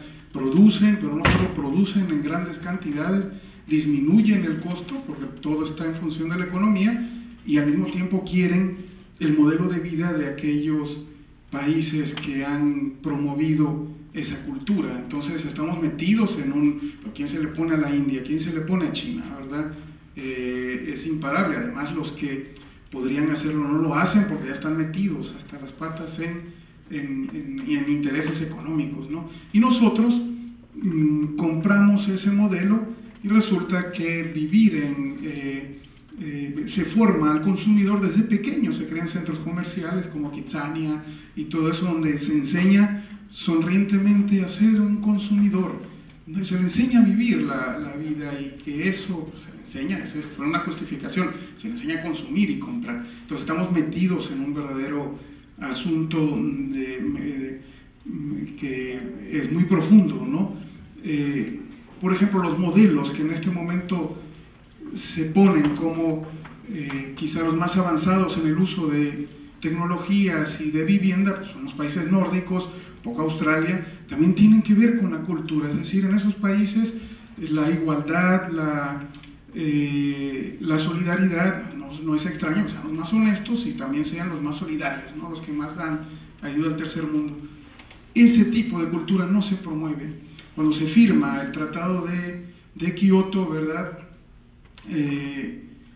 Suecia dijo, fue de los primeros, y Noruega con ello, y Dinamarca, en subirse a ello, porque tenían un gran avance. Sus emisiones iban a ser reducidas inmediatamente. Su forma de vida es austera, ¿verdad? Por su cultura.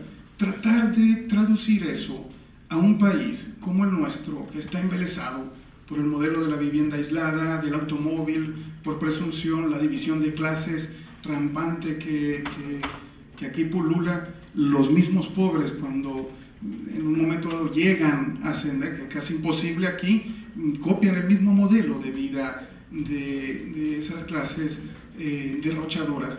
Yo creo que por ahí debiera empezar el cambiar el modelo. A Estados Unidos no le va a convenir decir no es lo mío, mi modelo, que fue como una venta del American Way of Life, el que debe seguir el mundo. No lo va a decir, porque eso significaría decir no soy realmente el que he dicho siempre.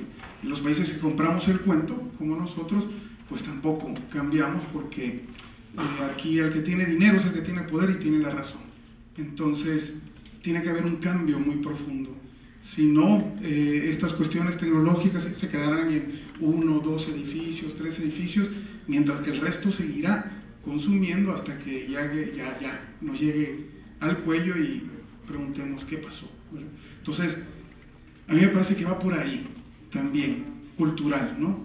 Además he visto que mucho capital que viene de los fondos de inversión europeos o americanos, que van por todo el mundo tratando de ver dónde hay más recuperación, invierten en construcción. Y en construcción en México significa hacer más de esos fraccionamientos en hileritas, casitas iguales, extenderse, ¿verdad?, ad infinitum.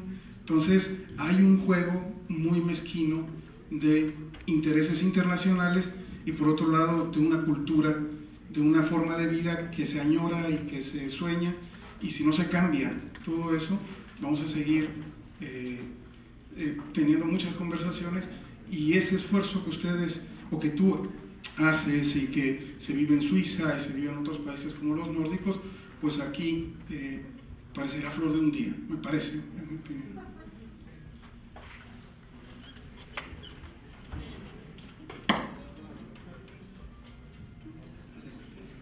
Sí, tiene razón, Toño. Efectivamente, creo que muchos de los valores de austeridad, de principios, de nuestra forma de vida han ido cambiando, influenciados por modelos que sí, en principio, por definición, no son ajenos y que en muchos casos nos están generando llevar un estilo de vida mucho más exigente en cuanto a la carga ambiental.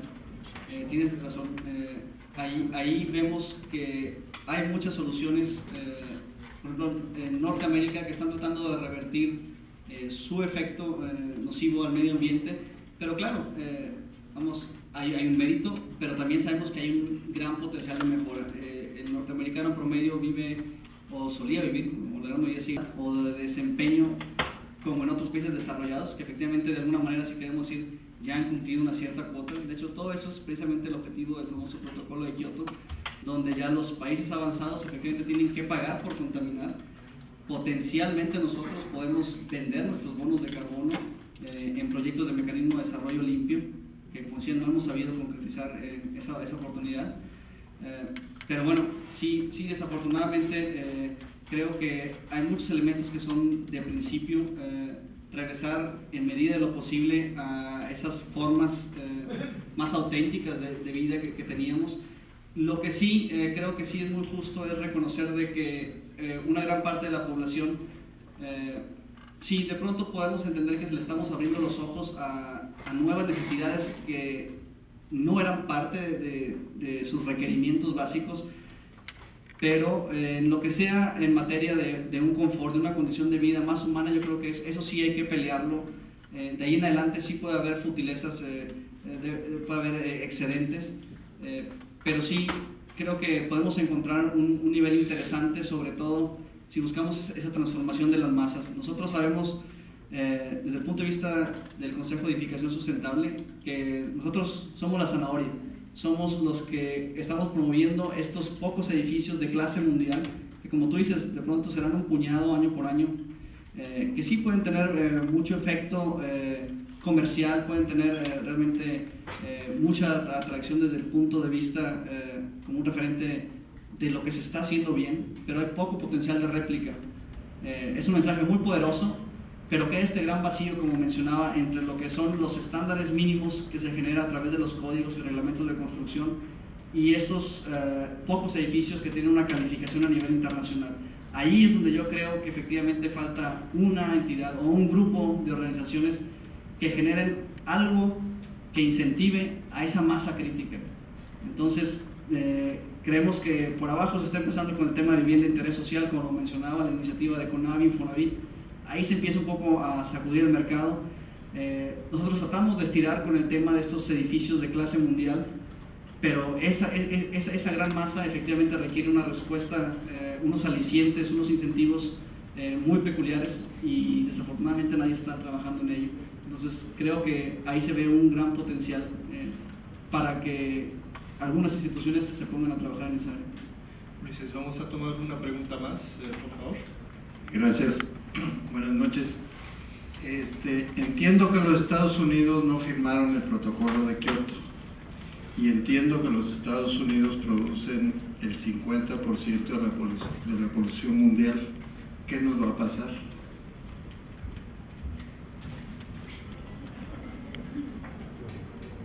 Sí, Estados Unidos efectivamente es el mayor contaminante del mundo, y bueno, para hacerlo un poco más crítico te puedo decir de que lo que vemos como punto realmente de preocupación es, como mencionaba, China y la India. Estados Unidos sí efectivamente tiene una trayectoria muy poco halagüeña, no tiene mucho que presumir al respecto. Como mencionaba, hay un gran potencial de cambio y se está viendo cierta voluntad de reacción, muy pobre como tú bien lo mencionas, pero yo creo, al menos desde mi perspectiva, que países como Australia también, que curiosamente no firmó el protocolo de Kioto, se están haciendo cosas que ven, iniciativas que provienen de la sociedad civil, que efectivamente está en contra de las decisiones tomadas por su gobierno en cuanto a políticas ambientales y energéticas, y están generando una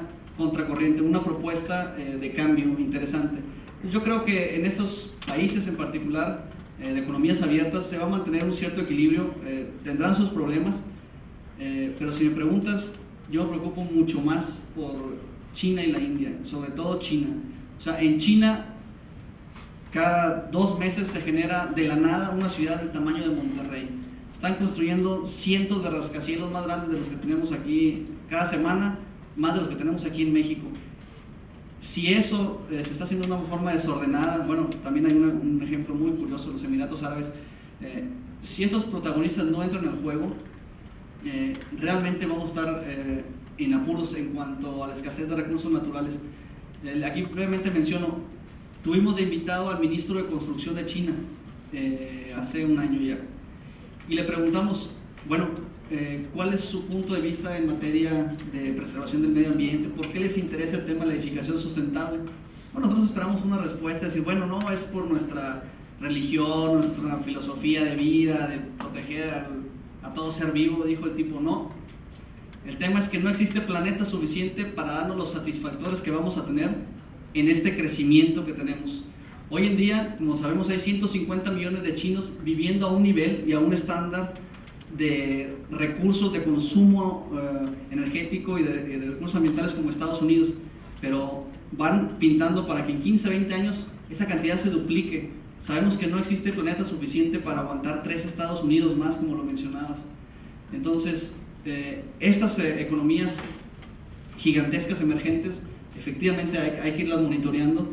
Yo creo que entre los países de economías abiertas se están dando estos mecanismos autorreguladores que de alguna manera van a generar un saldo positivo, pero sí, es un trabajo conjunto, es un reto muy grande, y ojalá efectivamente se den soluciones que vayan en el discurso de la economía.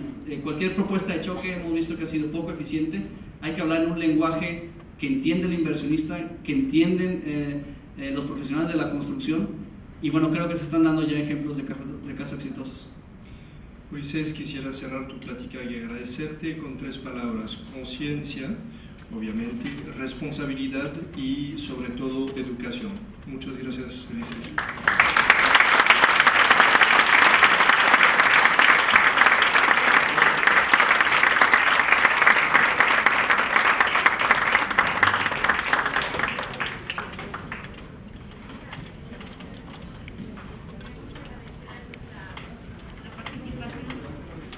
Del ingeniero César Luis Estreviño y del arquitecto Alexander Lenoir, por lo que les vamos a otorgar un reconocimiento por parte de la Academia.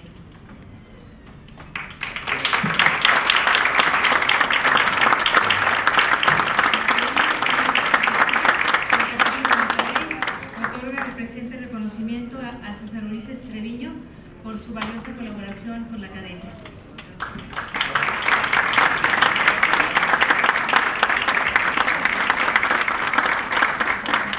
La Arquitectura del Capítulo Monterrey otorga el presente reconocimiento al arquitecto Alexander Lenoir por su valiosa contribución a la arquitectura y la colaboración a la Academia.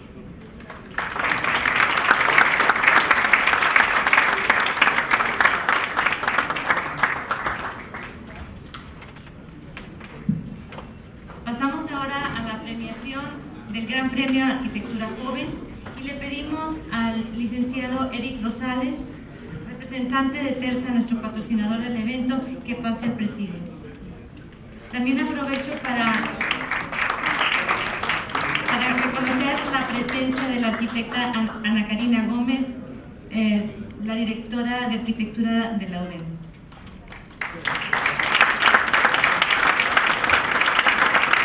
La presentación del concurso estará a cargo de la arquitecta Julieta Cantú, secretaria de la Academia, en ausencia del arquitecto Roberto Chapa, el coordinador del premiación y membresía de la Academia.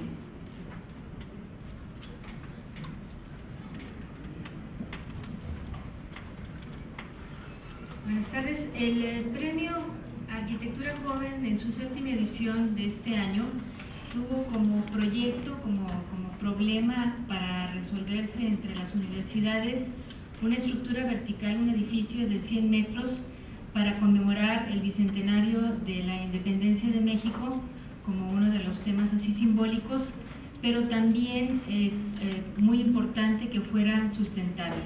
Las condiciones que se les dieron a los alumnos así rápidamente es que debería de ser un edificio de uso mixto y que debería contemplar una vivienda, oficinas, comercio, también ser hotel y centro de convenciones, tener un 5% de área de terrazas y un 20% de área de estacionamiento. Se les dio como sitio para establecer el proyecto, para proyectar el edificio, una supermanzana ubicada en el antiguo Mercado Colón, que hoy actualmente es un lote baldío, entre las calles de Juárez, la calle de Ocampo y la de Garibaldi. Ahí está señalado, bueno, está un poquito movido pero lo podemos ver aquí, en esta parte. Es este predio. Este edificio, que tenía que ser ante todo sustentable y ser un símbolo de del bicentenario de la independencia de México, se consideró bajo una serie de aspectos que tomó en cuenta el jurado para su revisión y que asimismo también se le explicaron a los alumnos en la convocatoria que se le entregó a todas las universidades de la localidad. Entre las cosas que se tenían que contemplar y que fueron revisadas por el jurado fueron los aspectos sustentables, los de creatividad, el de simbolismo e identidad, el del contexto, que fue muy importante, dado el lugar en donde se encontraba, y las tecnologías constructivas, que obviamente también tenían que estar directamente relacionadas con los aspectos sustentables. El jurado, que revisó los 11 proyectos que recibimos, fue una participación muy nutrida por parte de las diferentes universidades. Tuvimos la intervención de proyectos de la UDEM, proyectos de la Universidad Metropolitana de Monterrey, proyectos del CEDIM, proyectos del Tecnológico de Monterrey. Fue muy difícil la decisión del jurado, pero son personas con muchísima experiencia, algunos de ellos académicos, que están aquí entre nosotros. Los voy a mencionar para que les demos un fuerte aplauso. El arquitecto Oscar Bulnes Valero, que lo tenemos aquí.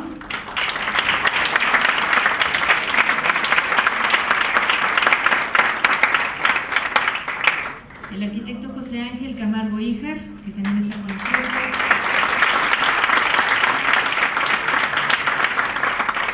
El arquitecto Benjamín Félix Chapman, que también es académico, pero que no ha estado con nosotros. Le damos un aplauso. El arquitecto Pablo Ferrara Fernández, que nos acompaña esta noche. el arquitecto Juan Carlos Pérez González, que también está aquí,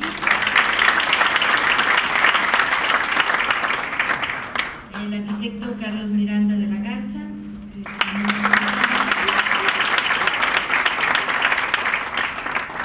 y el ingeniero César Ulises Treviño, que nos acaba de dar la plática.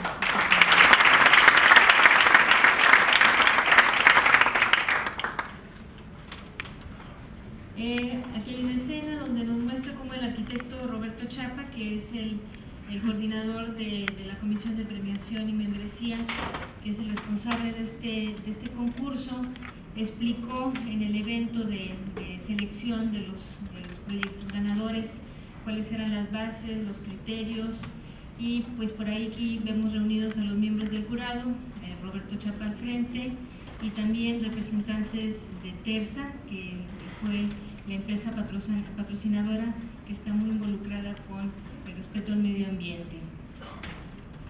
Aquí vemos a nuestros miembros del jurado revisando los proyectos. Ellos mismos reconocen que fue muy difícil, que había proyectos excelentes, que habían contemplado las condiciones que anteriormente mencioné.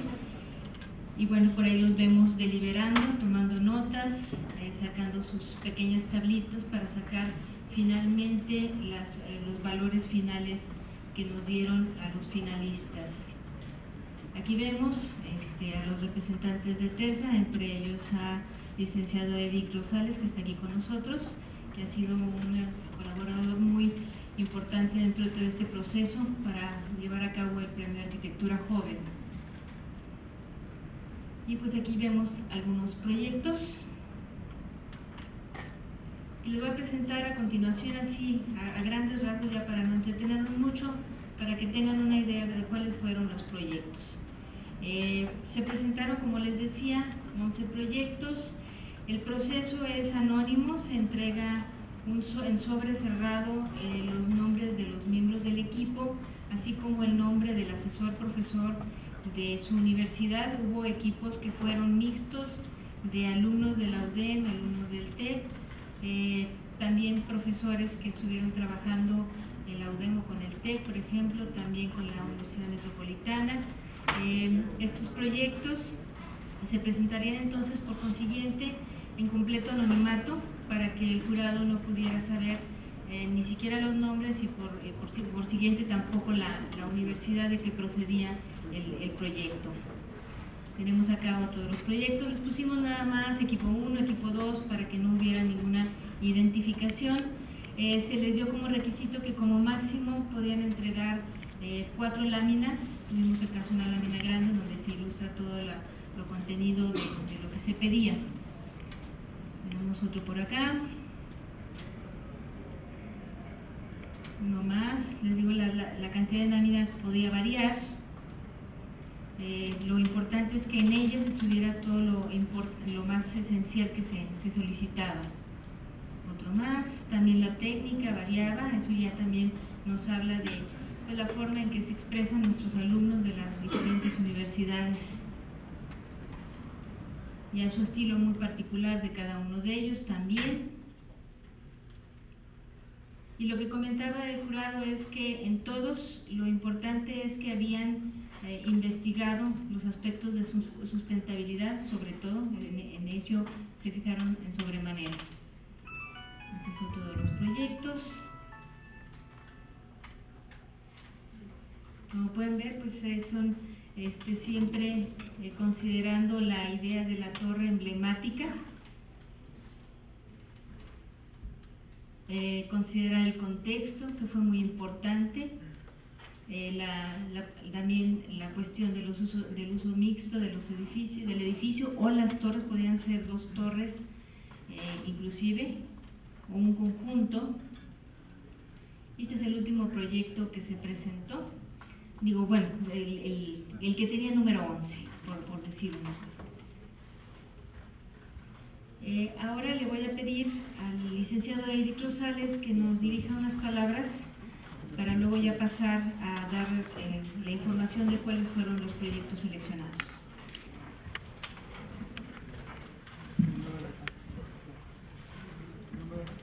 Bueno, buenas noches. Agradecemos a la Academia la invitación y con todo gusto pues estamos tratando de aportar nuestro granito de arena. En Tersa cuidamos tu comodidad y el medio ambiente, y pues redondeando un poquito nada más en lo que comentaba el ingeniero Ulises, los productos que se pueden utilizar en este tipo de proyectos tienen una baja emisión de volátiles, de componentes volátiles, y una gran parte ya de componentes reciclados. Entonces, todos estos te ayudan a ir ganando puntos para cuando busques tú una certificación LEED. Muchas gracias.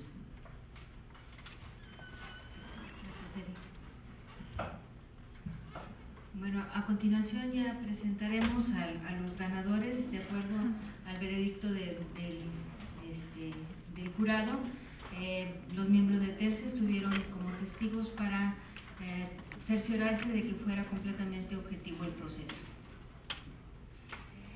Tenemos 2 menciones honoríficas y 3 lugares. La primera mención honorífica es a cargo de alumnos de la UDEM que están voy a mencionar los nombres, creo que nada más está aquí Pedro Gómez. Les voy a pedir a los equipos, conforme vayamos mencionando las diferentes posiciones o lugares, que pasen a recoger unos diplomas que tenemos para ustedes. Entonces, les pedimos por favor.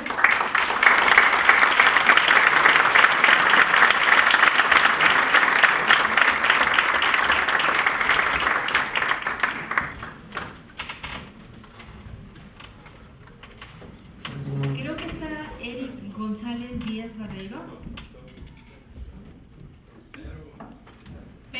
Pedro Gómez Hernández. Sí, y el profesor Carlos Alberto Estrada. ¿Podrían pasar, por favor?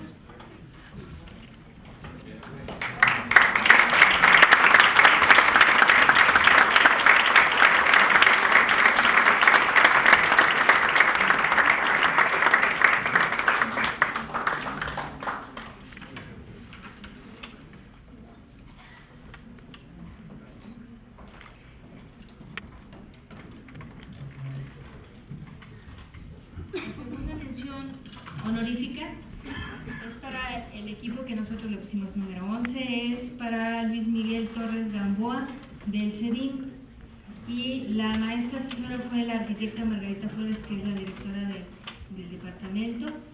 No sé si se encuentran por aquí.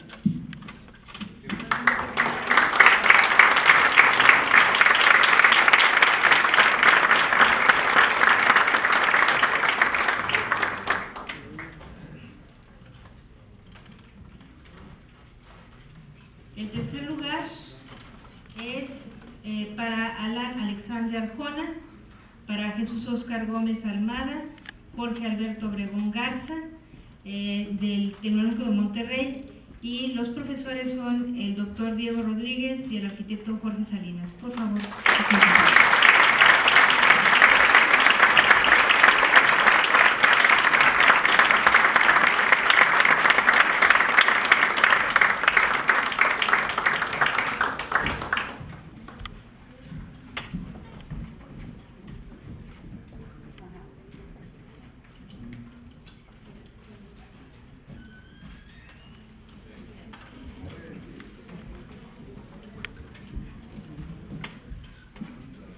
El segundo lugar es de Cristina García Peña, Beatriz Ibet Díaz Robles, Sofía Lorena Carvajal Alanís, José Carlos García Montañón y Adrián Lobo Carrillo.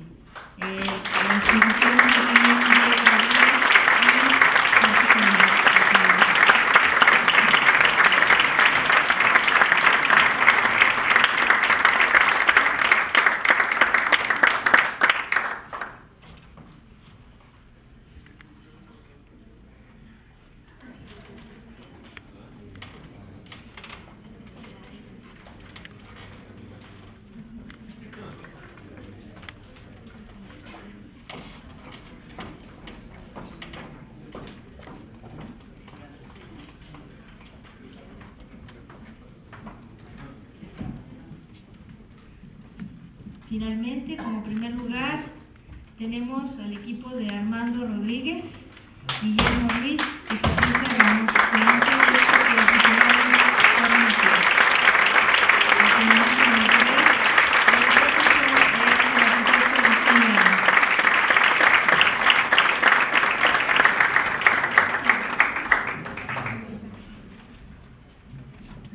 Este equipo es acreedor al premio de 15,000 pesos que otorga Terza como...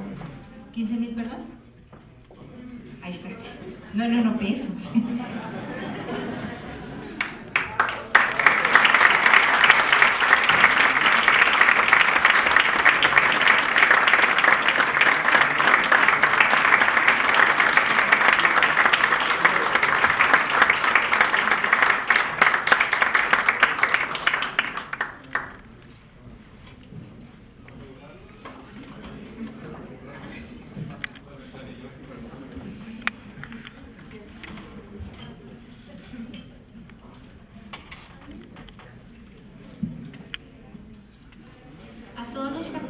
Les haremos llegar un diploma de participación. Les agradecemos a todos su paciencia y ya por ser la hora que es, declaro concluida esta sesión siendo 9:45. Les recuerdo que la Academia toma un receso en el mes de julio y nos volvemos entonces a reunir el 4 de agosto y esperamos a todos para esa sesión. Muchísimas gracias.